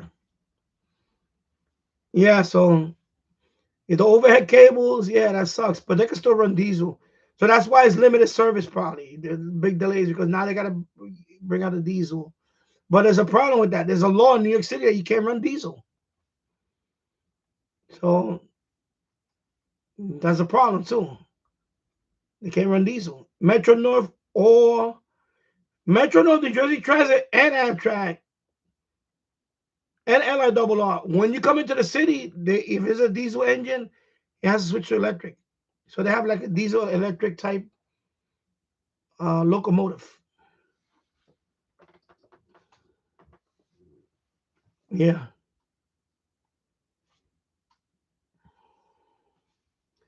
Richard got okay, he's talking about that. Yeah. Stefan, hello. I hope you're doing well. Now I have one of the last MFJ 1886 built, and I love it. Did you get a discount price? Because that's one thing about MFJ I don't understand. I hope they serve it. I don't hope it's discounted. Okay, let me. Why is this thing is? Okay, I'm gonna have to put the AC on because I think this fly really doesn't like the AC anymore. Anyway, I'm gonna fix it up. I have the sticker I'm gonna put over here. It's a sticker. It's a sticker you put over here and it has a sticky surface and they fly over here and get caught here. I can't chase them right now. You drive me nuts. Let's see, focus. Okay. Focus. The lighting. Yeah. So did you get a discounted price or you paid? See, because I was looking at the MFJ 1888. Oh, okay. So no discount. Yeah, 377. There's no discount. So I don't understand that. Why can't they just have a clearance sale?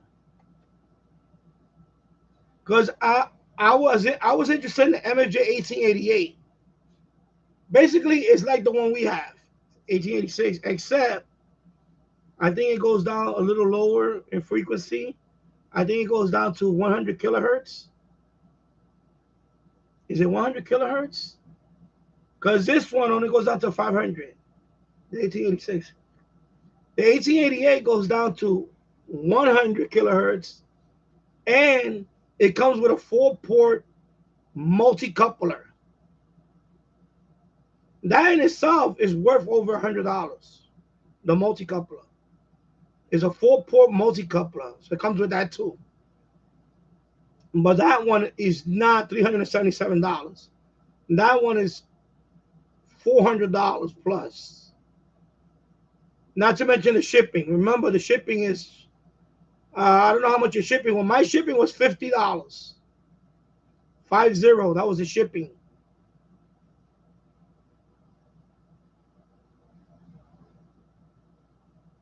Oh, so they don't even have them in stock anymore. Okay. So MFJ does not stock the 1886 loop. They only build them to order. Okay. Wow. Yeah, so it's a good antenna. I have two of them. I'm gonna take down the other one soon, the one on the roof. And that one I'm just gonna clean it up and put it away. Because I have the other one right here. But eventually I might move it to another spot in the base in the backyard. Because I put that one a long time ago when I thought it was better to put the loop on the rooftop. It's not. It doesn't. There's no advantage. There's no advantage in putting it on the rooftop than in my backyard. But I didn't know any. I didn't know anything about it back then. Uh, First of all, the noise floor. When I tried it out, when I bought the MFJ, I had it all the way over here. It was noisy. Once I picked the spot on the roof, it was a good spot. But as I'm getting older, I don't want to be going up to the roof any as much as I want to anymore. That's another thing. Plus the long cable run, even though on HF it doesn't really matter, it doesn't affect it too much. Uh, but and now that oh, okay, that's good to know. Wow. So your shipping was $44. Okay, that's about I don't know how far you are from there. I don't mind the $50 even. It's $50. Um, it outperforms my CHA Pro. Uh, okay, I can't see because of the heart. About 15 megahertz. Yeah, because the MFJ it does pretty good on the HF overall. You're not on 15 megahertz and all that. I had CB band, of course. I heard on the CB band. WWVB on 25 megahertz. I heard that. I heard. So that's good. They're roughly equivalent. That's good. Medium wave. It did a good job for me. I got many catches on that on medium wave. Medium wave. Long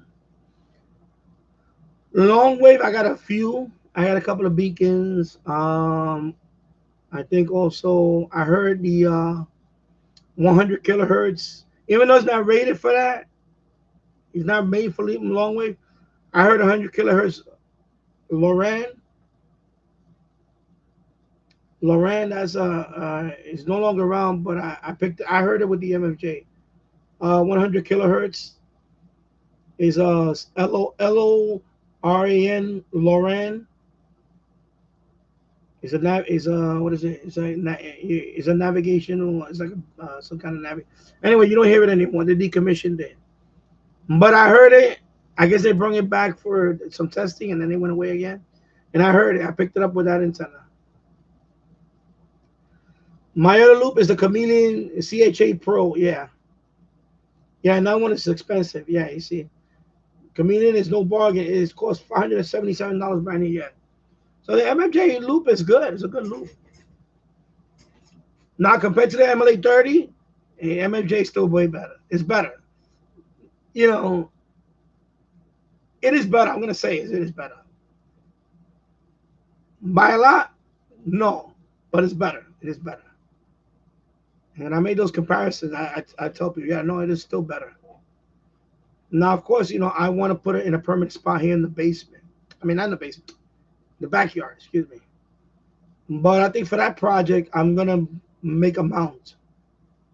I'm going to put a permanent mount. I'm going to dig a hole. I'm going to put a wood post. I have one in the garage, a big one. What is it? I forgot what I think it's 4x8.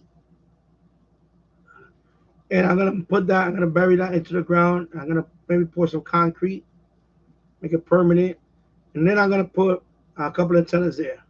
That's a future project.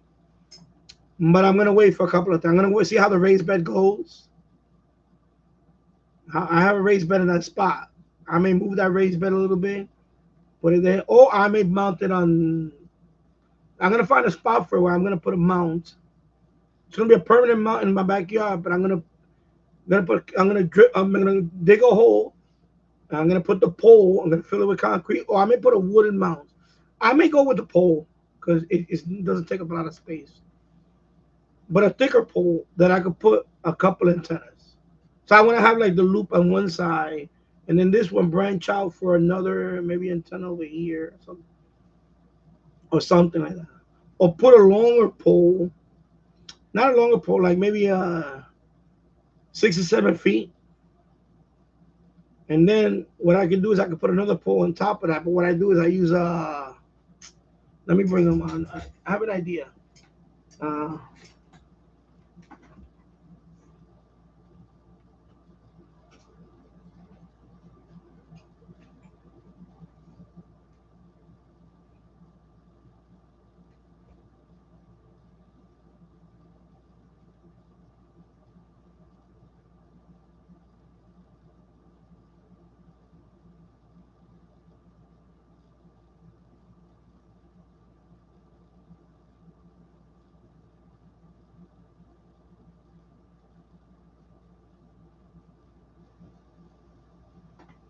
That's what I will use.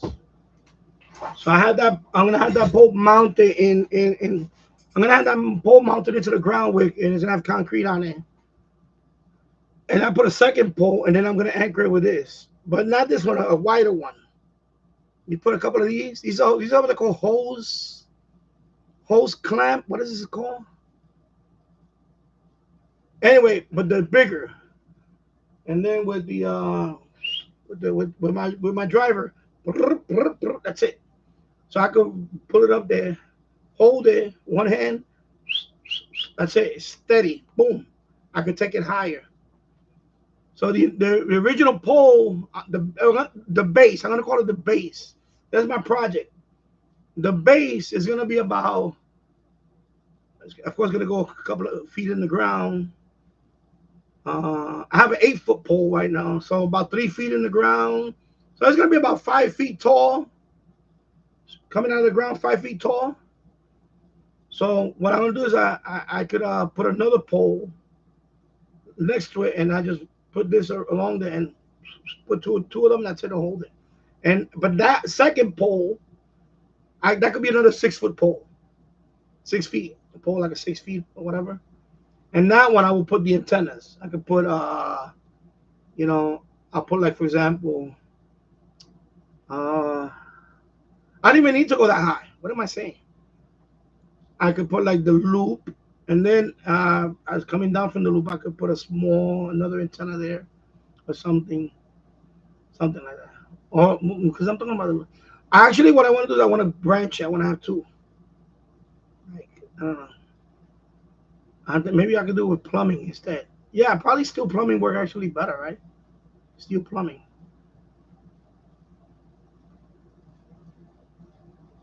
And don't use concrete. Use Sika post.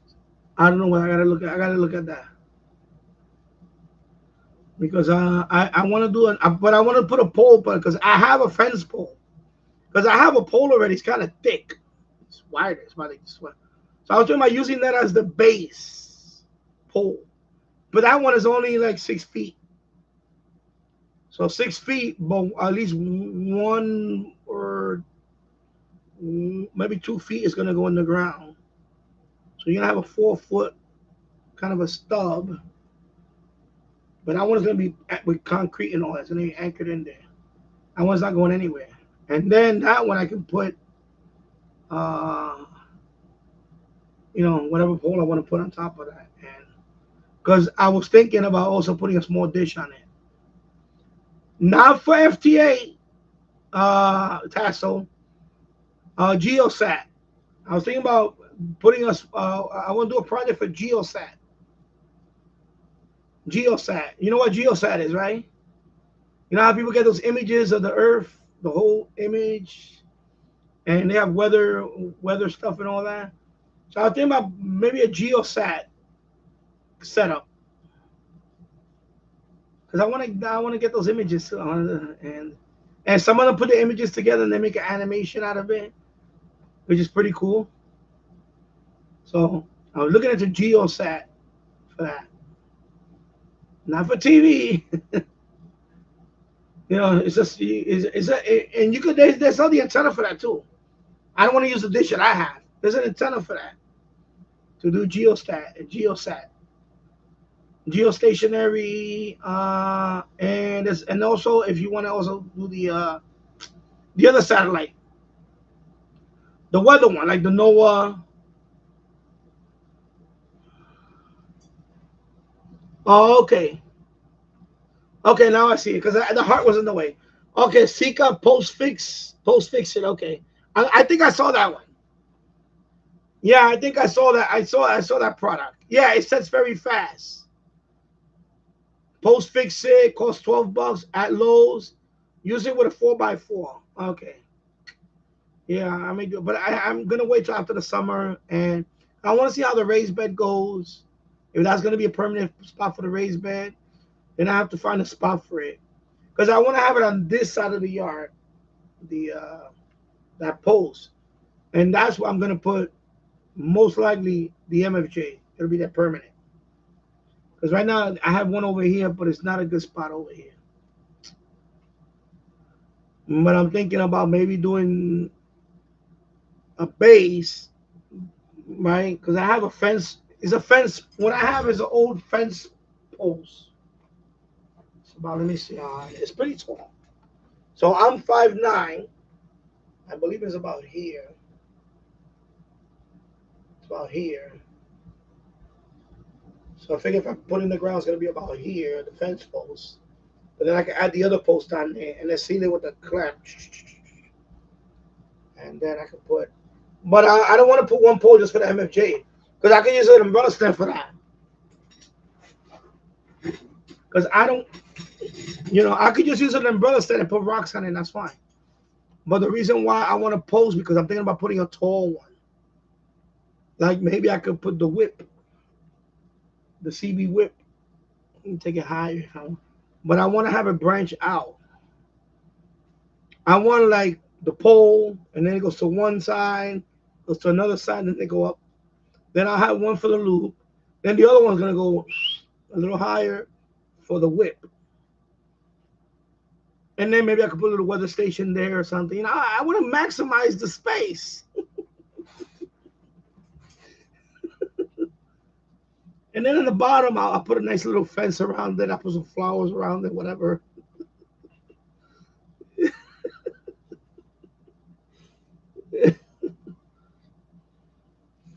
you know, bird cam. Maybe I put a little bird cam on there with a bird feeder. Everything is growing. I got right now. I got the corn growing. James Farley, how's the garden? I got the corn growing. The cucumbers are going all over the place now. They're branching out. It's like a vine. It branches out. Tomatoes are growing. Nothing yet though. Is maybe about another month you'll start seeing the. Probably by the end of July you'll start seeing the harvest. And remind me, I should go water it out there today. I'm gonna go water out there today. The hose. I'm just gonna. That's another project I gotta do. I gotta fix the hose. Oh, I got a story about that. A raccoon. Oh my god. I had a raccoon camping out in my back. I'm in my. I gotta talk about that. It's crazy. He destroyed my hose, my garden hose. So I have to cut it short and fix it. Matter of fact, where's that thing at? Oh my god. I have to look for it. Let me see if I find the hose clamp. I just reminded myself about the hose clamp.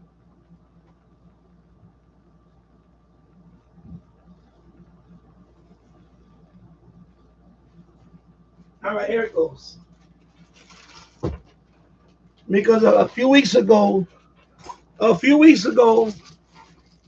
my 75-foot hose, the one that's coming from the sump pump to the yard, whatever street, I had a raccoon in that room. Not in the house, but there's an empty room that's right outside the house. It's empty. It was an old laundry room that's out there now. It's empty right now, but I had junk in there. So there was a raccoon in there 5 days in a row. He didn't want to leave. So at first I was like, okay, he's just camping out here. He's not going to damage anything. Wrong. He destroyed my water hose. He bit into it, put a few holes in it, whatever. So let me get a scissor. Actually, okay, never mind. I broke the bag. So he destroyed my water hose. Let me put that right there. So it was a 75-foot water hose. So I'm gonna have to cut about 20 feet off a 20-foot section of it. And I'm gonna have to fix it with this, because it was this end that he destroyed. The one that was, he destroyed it. He destroyed the hose, the water hose. So I bought this. I ordered this. So that 75-foot hose right now, it's just rolled up over here. I can't use it because it's got holes in it. But it's not total loss. So out of the 75 feet, it was about 20 feet of it with this connecting, with this end. The one that goes into the spigot. That's the part that he destroyed. So I'm going to have to cut that piece out, throw that out, and then hook it up with this one. Hook this up. So I'm going to make a video on this, on DIY Danny, when I fix that hose. So if anybody likes that channel, or you want to watch that channel, that's where DIY Danny, I'm going to fix that water hose with this. I had this for over a couple of weeks just sitting here, and I need to get the project on this going. So right now that water hose is the one that's connected to the spigot right here. So I'm going to fix that hose. I'm going to use this, and then I'm going to be able to, because I had to replace that hose and I have a yellow one. That one is the one that's hooked up to my sump pump now. So, but this is how you, so they sell this end, or if you need the other end, because this is the female end, right? This is this is the female end. This goes into the spigot. They sell the other end too, if you need the other end, but I needed this end. So I bought this from Amazon. So, yeah. So DIY Danny, I'm gonna make a video on this soon. The raccoon, he destroyed it. So on the third night that he destroyed it, I got pissed off. I started taking everything out, but I had to be careful not to get too close because he was docile. He didn't like you get close to him, they already. So finally, I emptied it out. There was only one thing left in there. It was a rug, an old rug. And then one day he left. That's it. After the fourth day in a row, he left. Then I had to hose that sucker down. I put pine oil. I cleaned that. He hasn't been back since then. But he destroyed that hose. But he's not a total loss. I'm gonna fix it with this. With this hose repair kit. This is see. Hose end repair kit, female. Okay, this is a pretty simple fix. So you just got to take out these two screws and you put this piece in. You got to cut out the other piece. And you slide in it, and then you secure it with this. This seals it, and that's it. It works. So I'm not gonna, because that's a 75-foot hose. That cost me money. I think I paid like $60 for that hose. So now instead of being 75 feet, it's gonna be about. I probably lost 20 feet of it because he bit it like in. Let me see. If I do the math, he bit this part. This end was with the sump pump. So maybe I lose 15 feet of it. So 15 feet of the hose I'm gonna lose. So I'm gonna end up with a 60-foot hose. 60 feet. So I'll end up with a 60 with this. I'm gonna have to cut out, because he bit some area over here. He totally tore it up. He tore up the holes. So I'm gonna cut out that piece, and then I'll put this, and then that'll be it. So it'll be from a 75-foot hose. It'll be about 60 feet, give or take. Yeah, because I don't want to buy a new one if I can fix it with this. So that's on DIY Danny. That'll be coming up soon. But yeah, an 8-foot pressure treated 4x4. Of course, yeah, I know. I have wood. I have some wood in the garage. But now I'm thinking about actually the wood idea might actually be better because I could put one pole on this side, one on this side. Yeah, because the post that I have, my neighbor gave it to me. It's a thick one. It's a real thick one. It's the ones they use for the. It's like a beam, and it's about 8 feet long. Maybe I use that one. Although before I put it in the ground, I'll probably paint it. I'll paint it. I'm sure it's already treated, but I'll paint it anyway, and then I'll put that in the ground, and then I think that's the way I'm gonna go because with that mount, I could put one pole on this side with a couple of brackets, and then I put a pole on this side, and I can have them different heights, and it's thick enough that it can hold it. And plus, I want to put a bird cam. I want to get a bird feeder cam. I've seen them on Amazon. I've seen a whole bunch of channels have live bird feed cam. So I want to have a bird feeder cam because I got birds over there. I got bird bath. I got all that. DIY channel. I made a couple of bird bath. So I got birds out there. So I want to have a bird cam, and maybe I could stream that live for the most of the day on another channel, not on this channel. I see some channels do that. They have a bird. Maybe I call it Danny's Birds. Danny Bird Cam. I don't know. I also have polyurethane. I have wood stain with polyurethane. I could probably use something like that. I don't know. I'll use something. First, I'm going to sand it down, though, because some of it looks kind of. I have an orbital sander. I'm going to sand it down first. Maybe I'll give it a nice. I mean, it's a good piece. It's good. It's heavy, too. Because when I put that, that's going to be permanent. That's it. I'm going to use that for. I'm going to use that for a few things. I can also put a bracket on there because my wife wants to hang plants on there. Maybe I'll put a long bracket on it. She can hang one of her plants there. I don't know, whatever. Who knows? Some kind of, I don't know, whatever. I have to maximize the space. Oh, it's for indoor? Okay. Yeah. No, I know which one you're talking about. I've seen it. It is kind of easy. It's very easy. So when it sets, it's rock hard. I have to expand. Yeah, it's expand. Oh, okay. Use outdoor wood stain sealer. Okay, I gotta look into all that.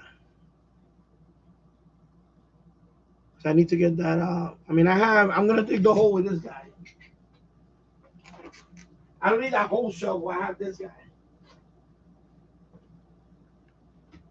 I haven't used it yet. I bought it a couple of years ago. I have the shovel attachment with this. This is electric. It's like a jackhammer.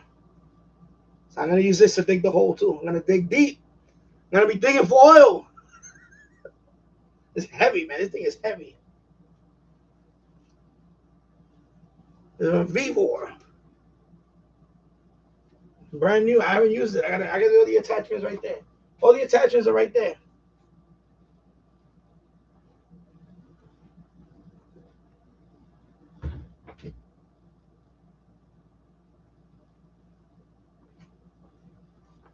I used to have one.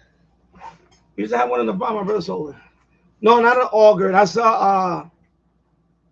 he's not an auger. Oh, give me a minute. Let me go. Bye.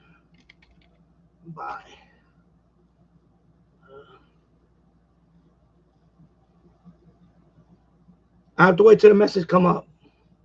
I got this one, people.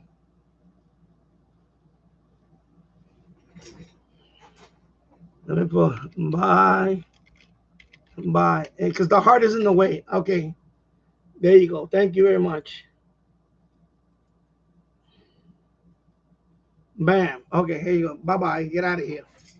All right, back. No, Stephanie, that's not an auger. That's like a jackhammer. Like a jackhammer. So that one I can, if I want, they have a shovel attachment for that one. If I want to break through the dirt and dig, but I can dig it by hand. I mean, I have shovels and all that. So it has all these attachments. I'll show you.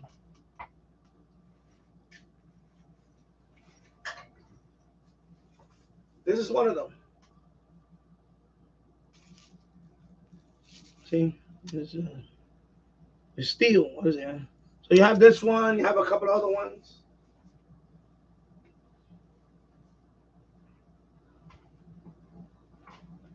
It's like a jackhammer. Because I can use that to break concrete too. Because I had one in the Bronx, but my brother sold it. You know, you got to break the sidewalk concrete. It's basically an electric jackhammer. It's not pneumatic, it's electric. So like, you know, it'll break through the. So that one have the shovel attachments. I can use that to initially break if I want to go deep. I'm gonna dig it because I don't have a pole. I want to call one of those pole the whole shovel. What it's called? The one that you scoop up. Like I said, bro, you come in here, you're gonna get deleted. It only takes, for me, it took a little longer because the heart was in the way. That's all it takes, bro. You're doing it to yourself, bro. You're not welcome here. You're not welcome here. You got nothing to contribute here. Go away. Go away. That's it. You don't want it here. Stop doing it to yourself. This is not romper room. This is not teeny bopping room. This is not romper room. You don't belong here. Now go away. You're embarrassing yourself now. Like, you know, he doesn't understand that. That's it. You're not gonna be in the, you're never gonna be a part of this chat. Never. Never. Like, I don't understand the malfunction of this person. He has a malfunction.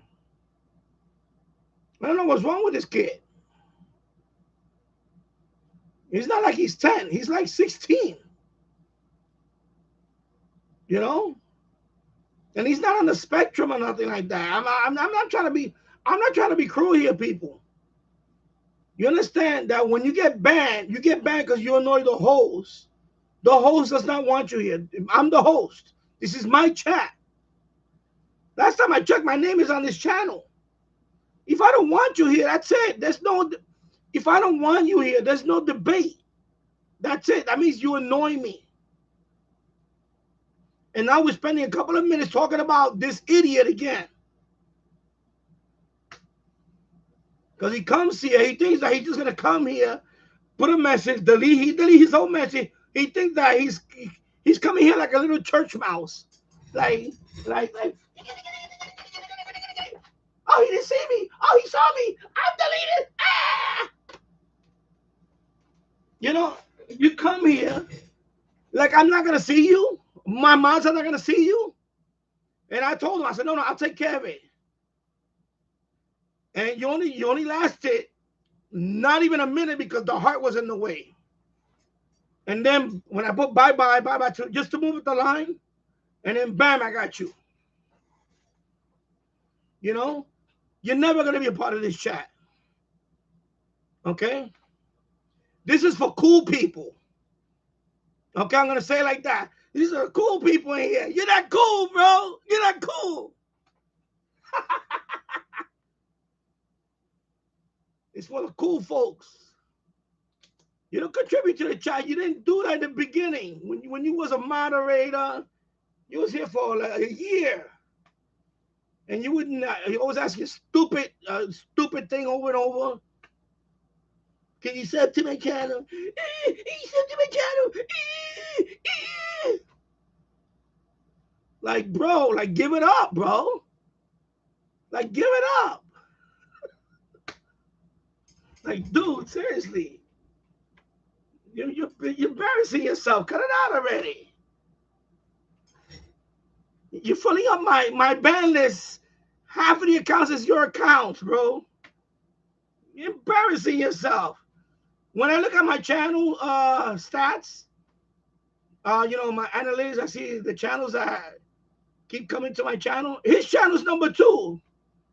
300 views or something. He's been on my channel over 300 times in the last 28 days. Camping out on my page.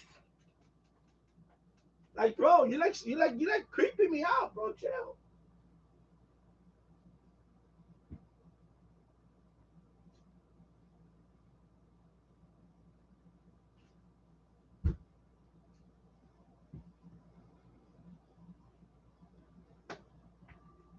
Like, creeping me out, bro. Like, here you go, creepo alert. Like, seriously, bro. Like, stop doing it to yourself. Seriously.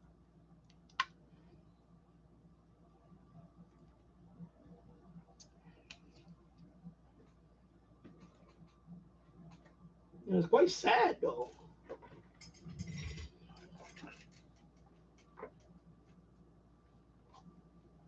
You know? That's why I tell people, don't come in this chat unless you gotta have a brain.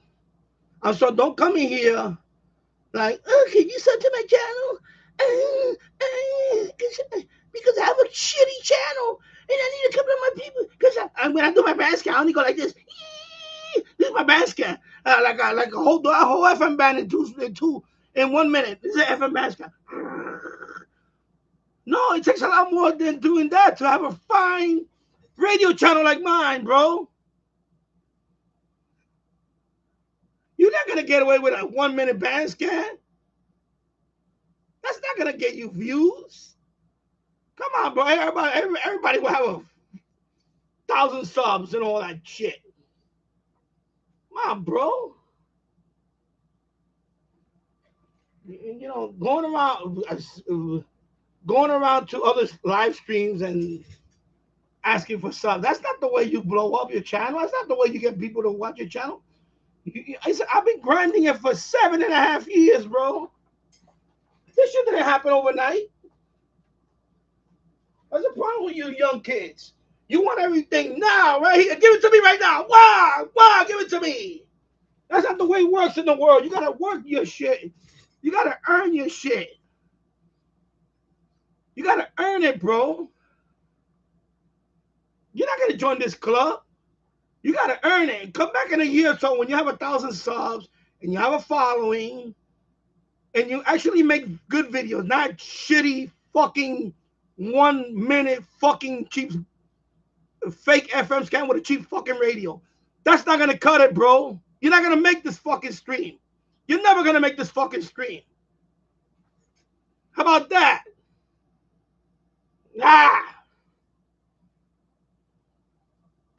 You want to play? No, you're a masochist. You want to feel pain. That's what it is. If you're not embarrassed by now, I don't know what the hell's wrong with you, bro. If you're not embarrassed by now, then what the fuck is your problem? You know? I'm trying to be nice to this kid. It's a fucking peckerhead.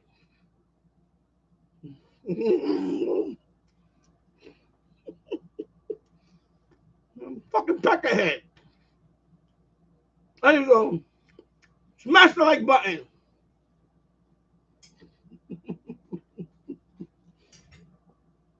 See, I can still entertain you.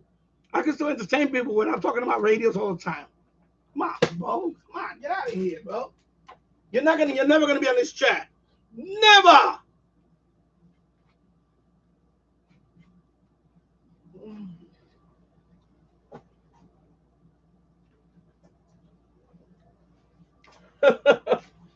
keep trying. I got subscribers only, right? Subscribers only. You got to be a subscriber for 1 hour. So you wasted an hour to make an account, to come in here, to get deleted in 10 seconds.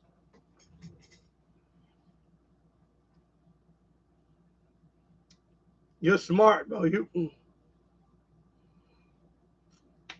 dumbass.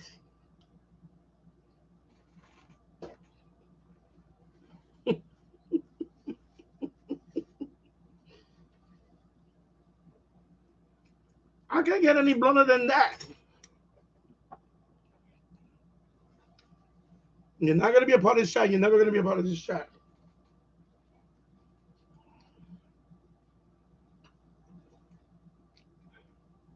Hey, go to another, the other guy, he's doing a live stream about 5:30. Go to his stream. Go to his stream and ask for subs. See how fast you'll last there.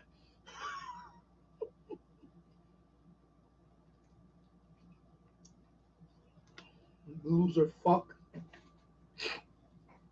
Fucking loser. Jesus Christ, bro. Like, the guy doesn't fucking get it, bro. You don't want to hear. That's it, bro. I don't want you here. You suck, okay? You suck. There you go. You fucking suck. Okay? There you go. Can we get any clearer than that? You fucking suck. And you're not gonna be in this stream because you're not allowed to be in this chat because you suck. Your channel sucks. You suck. Period. Jesus Christ, bro. I can't make it any fucking clearer than that, bro. As clear as this water's gonna get, bro. I can't make it clearer than that.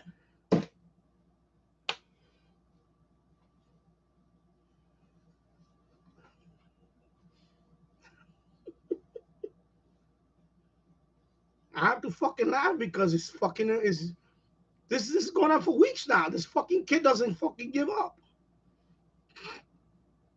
And I'm gonna call YouTube, but it don't matter. This kid doesn't. What, he has like 6 subscribers? How many subs he had? Like 6 last time I checked. Maybe 5 or 6. I don't know what the fuck he has. Fucking annoying. He's an annoying little shit. Go away already. Fuck off.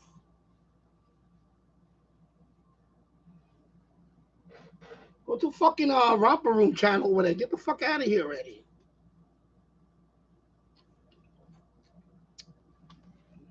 I made it clear a few weeks ago. I'm not here to babysit people. I'm sorry, bro. That's why I decided, you know what, subscribers only. So if you want to be in the chat, you got to be a subscriber.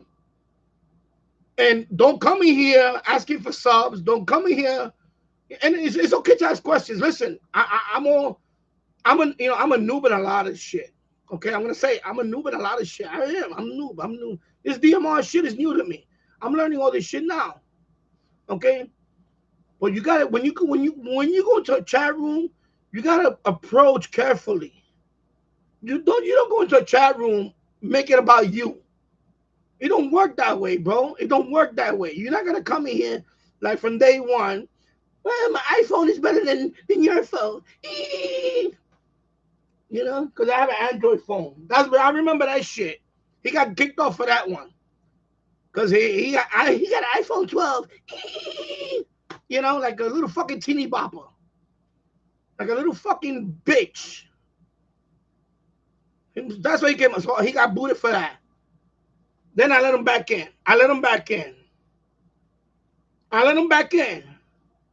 Because I felt sorry for him. Because people were like, yo, you should, not people. Nobody really told me. But, I was like, okay, I'm going to get a kid benefit for that. So I spanked him. I said, let me spank him. And then he didn't know what to shut up. I kept telling him, if you're not going to contribute to the chat, just don't say anything. Don't come in here trying to participate when you have nothing to contribute. Okay? I don't want people coming here scrolling like the other kid in another channel. I want to get my ham races. Someday I'm going to get my ham races. He would scroll the same shit 50,000 times. So I can't wait to get my GMRS license. You don't got to take a test for that. Just pay the $35. You got your GMRS. Stop telling people that. And that's what this kid posts. This guy posts that shit on another channel all the time. I'm gonna get my GMRS channel. Stop it already. I don't want those people. I don't want people like that in here. I'm sorry. I don't care. I don't care about all that. You know? I'm not trying to build that. I don't want when people look at the replay and people watch my video and they read the chat, they're gonna see intelligent, well-rounded, smart people. I don't want romper room in here. Okay? I don't want that in here. I don't want that in here. So that's what this kid belongs. You belong in romper room or whatever teeny bopper chat. Get the fuck out of here already. You're not welcome here. That's it, bro. I can't make it no more clear than that. You're not welcome here. You're never going to be on the chat. You can make 100 accounts. Guess what's going to happen? I'm going to ban 100 of your fucking accounts. All right? Jesus Christ.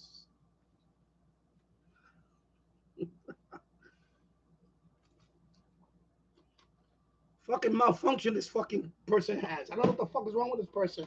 You didn't get enough hugs in your life? You know? I'm sorry. Life doesn't work that way.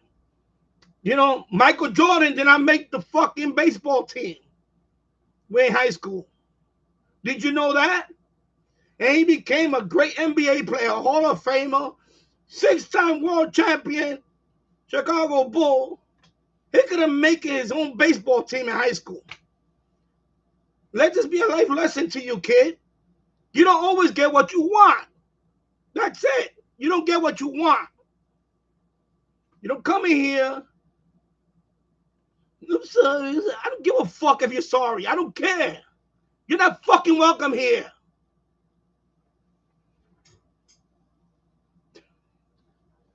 Jesus Christ. Sorry, I used the Lord and sorry, but you know what he knows what I mean. I have enough patience with this kid. Come on. For real, bro.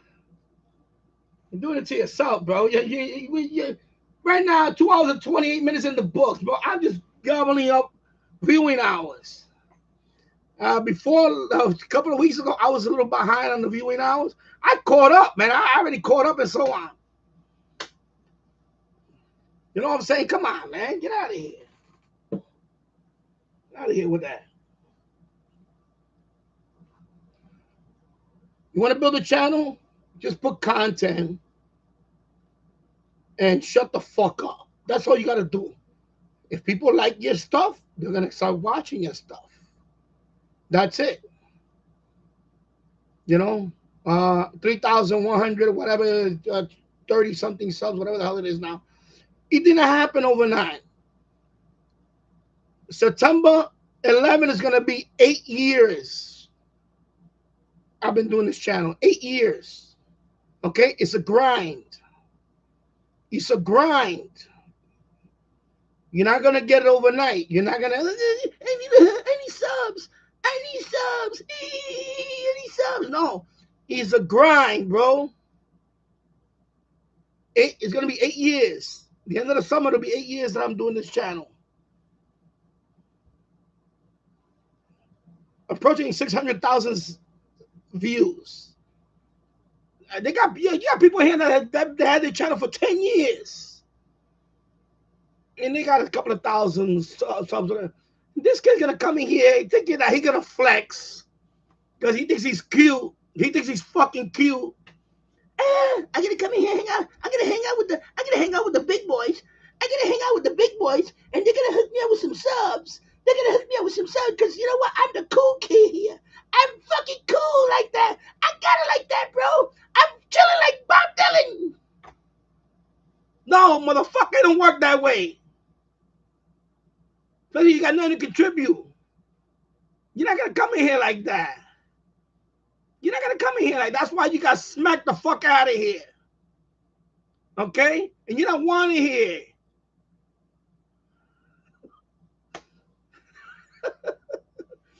I didn't go off the last stream. I didn't go off on this kid. I'm going off on him right now. I'm going off on you today.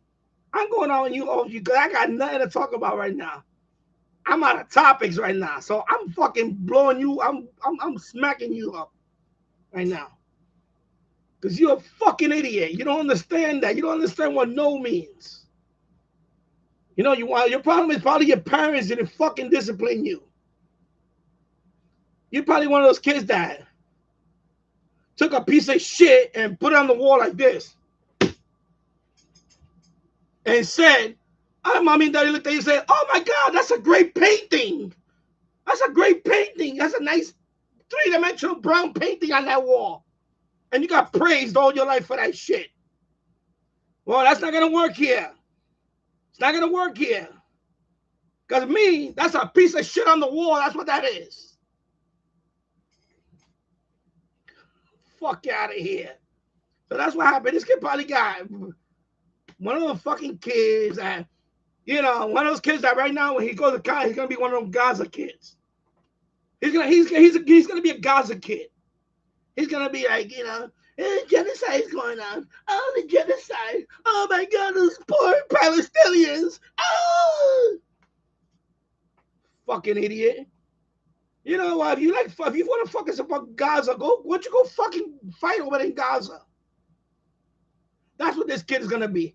It's gonna be one of those fucking people, a wannabe follower, fucking can't do shit for himself because mommy and daddy didn't fucking have the discipline on this fucking kid. When he put that piece of shit on the wall, oh my God, that's a beautiful painting. Oh, look, we got a future Picasso right here. Fucking idiot. The fuck out of here. And stay the fuck out.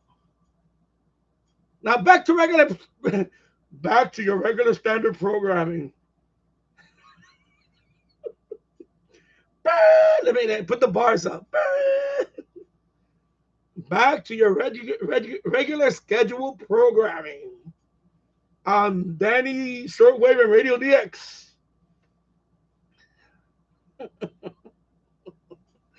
I don't mind wailing on this fucking kid because you know why? You fucking stupid. You just fucking dumb, yo. Like if it would have been like not even me, I wouldn't embarrass myself at this point. Like this kid's just embarrassing himself. What the fuck is wrong with this kid? And it's not that you just let him in. No, I don't want to let him in. I gave this kid a year of chances. I fucking wasted a year of my life giving this kid chances. Because because you know what happened? I tried to take this kid under my wing. I said, oh, this kid doesn't know anything about this and that. Let me take him under my wing. Maybe he can learn a few things from me. Like a prodigy. You know, prodigy? Like a prodigy. And maybe this kid, in about a year or two, he has a few hundred subs. And he actually has a radio-related channel. He actually sounds smart. I don't know what I was thinking. What was I thinking? Except, no, I got that guy. The guy that he takes a dump and he puts it on the wall. And, oh, my God, look, that's Picasso. That's what I got. I got a nut job. That's what I got. I got a fucking kid here. He doesn't fucking take no for an answer. I get so many analogies about this fucking thing already. Same thing. Not every girl wanted to date me. Some girls found me. I don't want to date him. Did I get my feelings hurt? Yeah, I hurt my feelings. And then I said, fuck you. I went and moved on. That's life, bro. You're not going to get everything you want. And one thing you're not going to have, you're not going to be in this chat. You're never going to be on this chat. Never. When I say never, never. You're never going to be on this chat. So that's your reality right now. You need to accept your reality. Okay? Just accept it. Just say, you know what?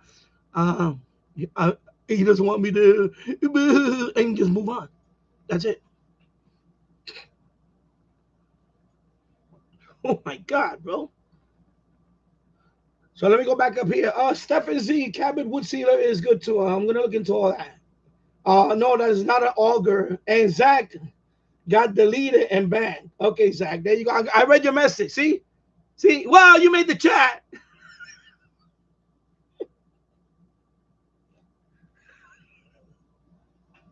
Fucking dumbass. Glenn Dassler, give them hell. Yeah, give them. I know he's fucking stupid. Hello, my Ready DX, and I'm gonna order that today. I was talking about you earlier about that because this I was playing around with this. This is the DR1801 UV.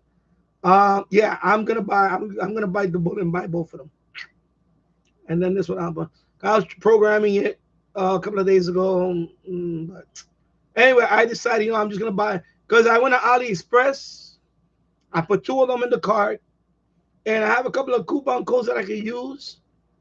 So I got it down to what's the price on there? I think I got it down to $92 with the shipping included and everything.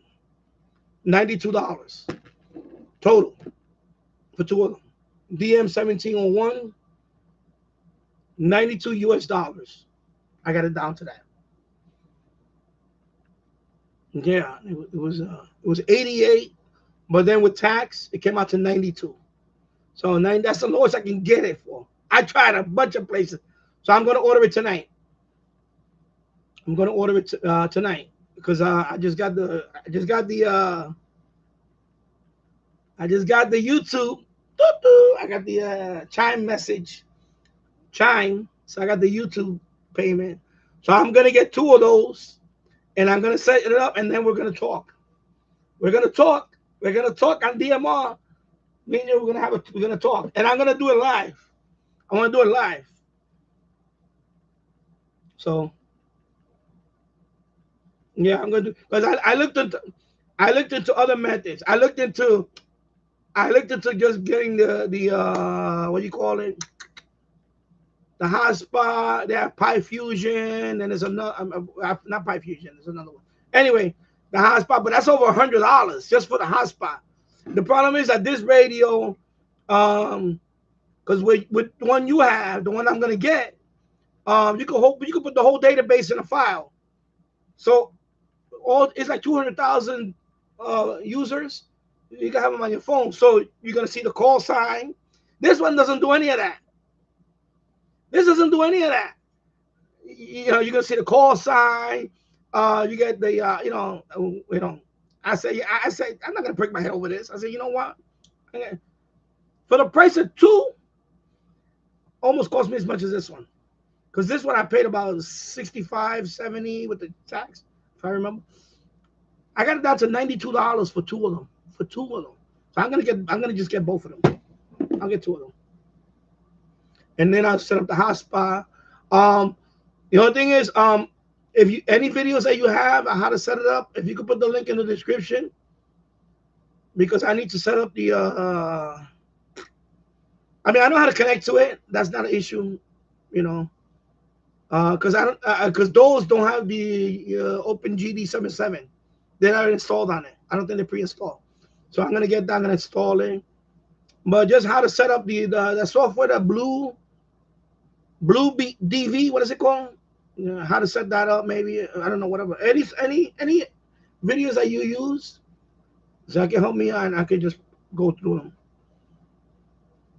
And that's it. I'm gonna set it up. Once I have it set up, I'm gonna make a couple of contacts. Then we'll. Yeah, not right now. No, don't do it here. I'm saying after my live stream, put in the comment. Just put them in the comments. Put them in the comments later on or tomorrow, whenever. There's no rush. No rush. No rush. Thank you. See, this is what I'm talking about. We got smart people here. You see how I went to the chat. You see how that works? We got brains here. We got brains here. We got brains here. You see? I'm just a host. I'm not the end all be all. I'm the host. But you see how the chat works? And you're not a fit here. That's why you will never be a fit here. Remember that. You take notes. Take notes. Learn. There you go.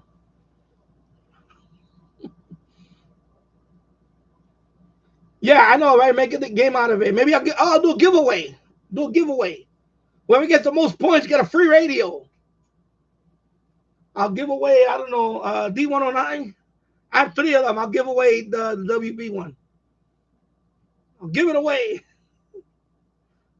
You know, but hopefully that'll be the last of this one, all right? Because it's too much. Yeah, I know, because the thing is, I know some of the videos are older because that video's been out for a few years, and I know some of the videos are like 4 years old now.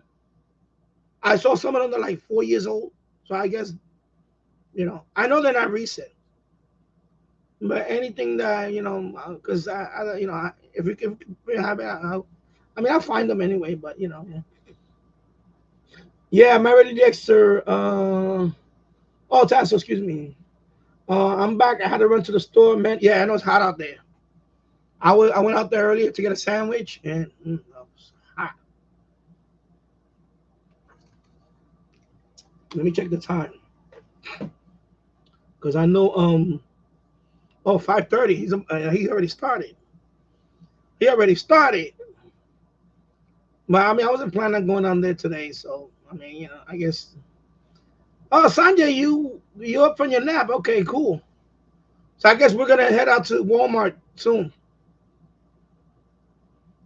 So I'm gonna head out. We're gonna head out to Walmart soon because he was taking a nap. Hey, Sanjay, Mario Maker, here we go. He's up very late. No, you're not very late. Okay. So let me read the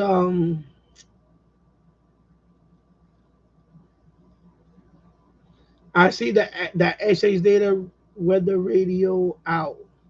What do you see that? Oh, right there. Yeah, yeah, yeah. Because I listen to it.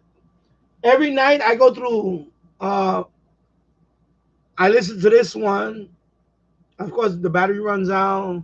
I'll switch over to my D109 WB, and then this one when I want to. This one when I want to DX.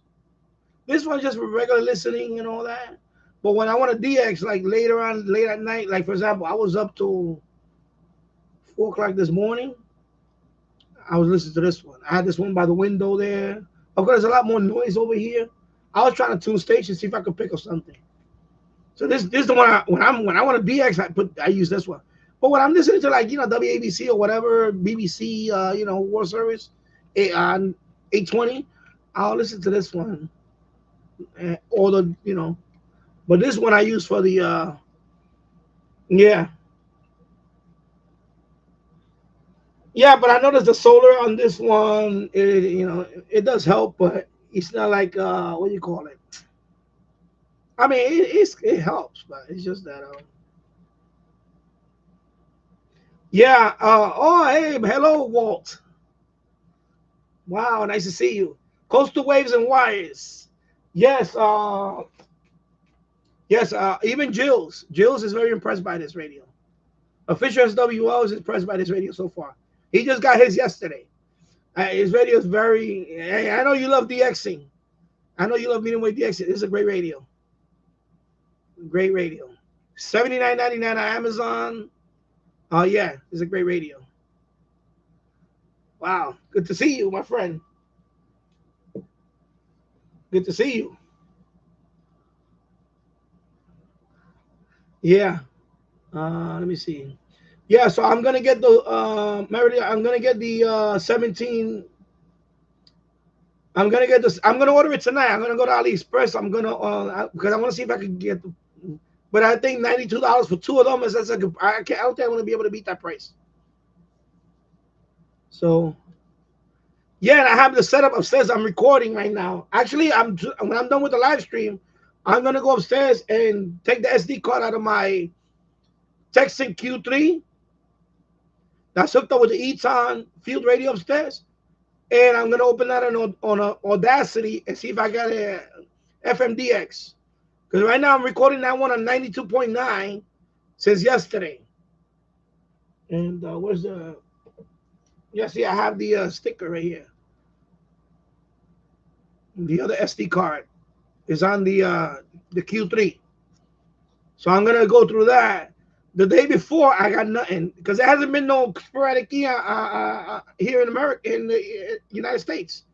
When I check it, it's always Europe. Europe again. Europe again. You guys go the sporadic key. So if I get anything, it's gonna be tropo. It's not gonna be sporadic key because I've been checking. I go to DX Maps every day now. I'm into that FMDX now.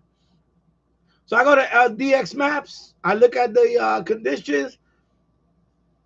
It's Europe. I don't know if it's because of heat wave or whatever, but Europe. And I put an FM, it's all Europe lights up. Over here, nothing. Nothing. So I'm hoping, okay.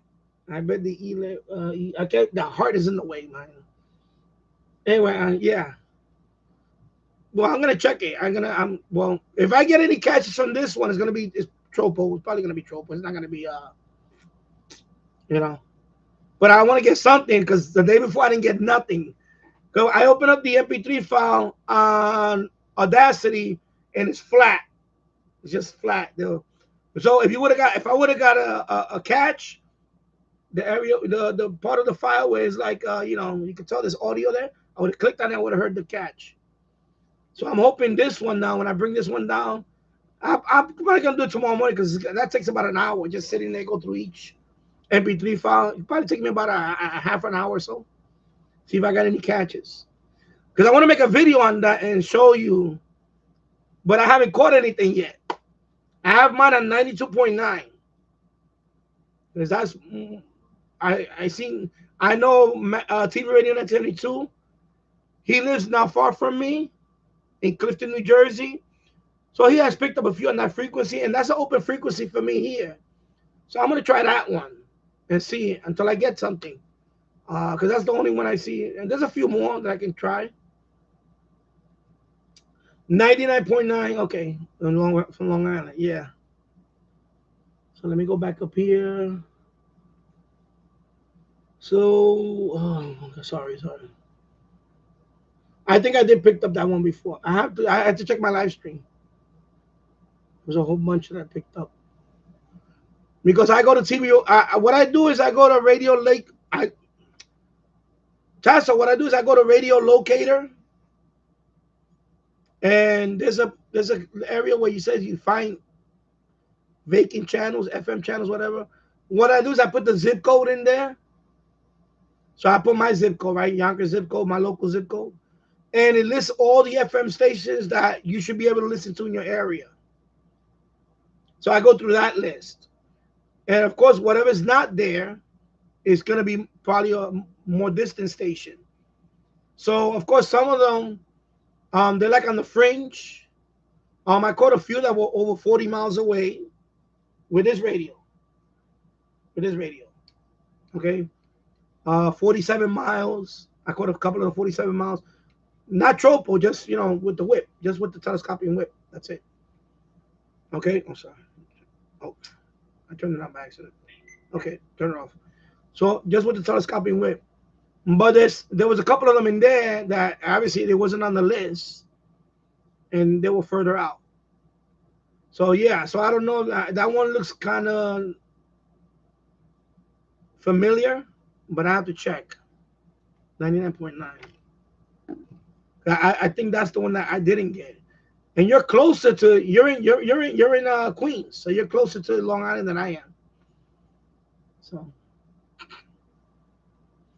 but let me go back up here. Yeah, so we'll be on the air. Yes, I'm gonna buy two 1701s. I'll do the hotspot thing, and then we'll make a contact, and then we'll talk. That'll be fun. Yeah, I know some information out there is kind of outdated because some of the videos are over 4 years old.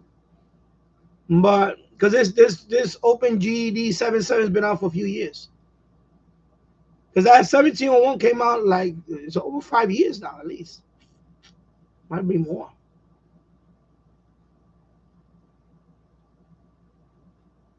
Yeah, SH Data Radio. Yeah, it's nice. I like the solar, although I still need to charge it with the USB. Yeah, I don't rely on the solar. Yeah, for this one, I don't rely on the solar. I don't rely on it. Yeah, I charge it. But I need to buy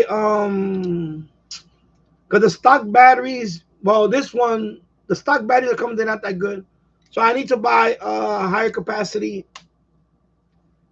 18650 batteries. Like maybe I seen some on Amazon.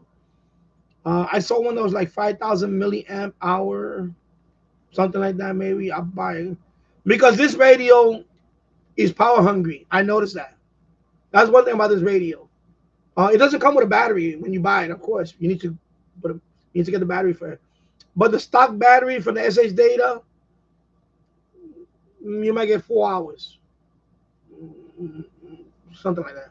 So the stock battery, I will get a higher capacity battery for this because I noticed about this radio. It is power hungry. I don't know if that's because of the chip. Maybe you own you own the other radio TF 6686, the silver one. I don't know if that's the case, but I know that this radio is power hungry when it comes to the battery. So you're not gonna get like the battery life like this one doesn't. This one can run for hours. Not that one. Not the DX8. Not the DX286. That's power hungry. So yeah, yeah. So I definitely will get the. I definitely get that radio. I'm gonna say it's my. I'm going down to DC in about 3 weeks. I'm gonna be in the Virginia area. I'm gonna go see the Air Space Museum and all that, and take my son. I'm taking this radio with me. This is the radio that's coming with me now. My go-to radio is right here. Right here. Do some FM listening. Do some medium wave listening. Yep.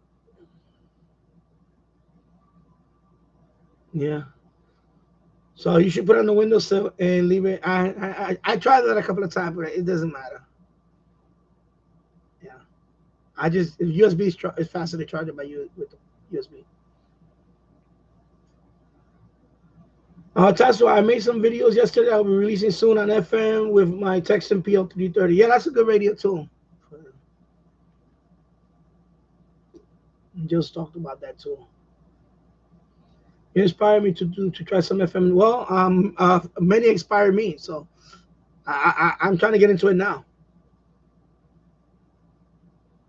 I'm using a long wire antenna. Okay, the real antenna. Okay, I picked up 89.1 WFDU out of TNEC. Okay, yeah, I picked that one up. Yeah, and I'm going down the chat here. WNYU broadcast on the same frequency, but after 4 p.m. Monday to Friday, they share the same frequency. Yeah. So I also picked up Star 99. Yeah, that one sounds familiar. I think I picked it up. Well, I did pick it up with this one. I also picked it up with the HD Sangean HDT1 with the I was messing around with the TV antenna.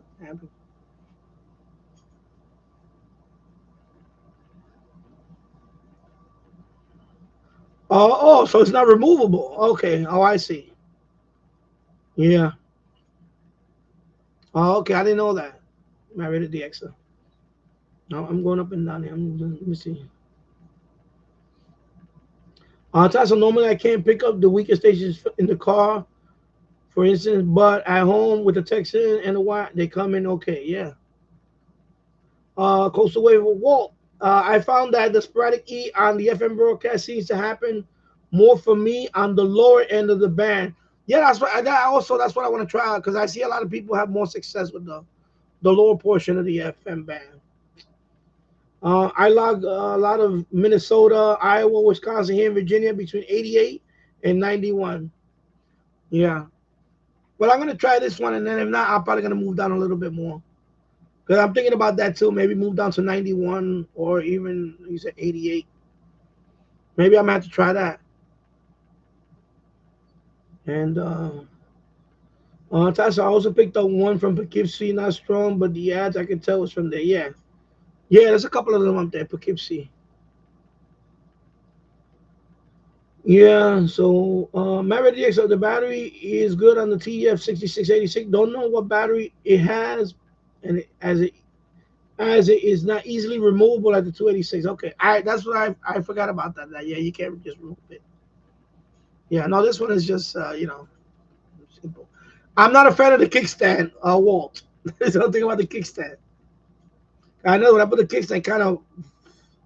So I have a stand for it. I just put it on an acrylic stand. I have an acrylic plastic stand. I put it on because I'm not a fan of this. But that's not a deal breaker. It's just that.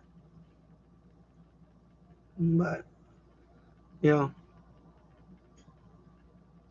and like I said, they didn't send me the radio. My wife bought me the radio for Father's Day, so I'm not getting.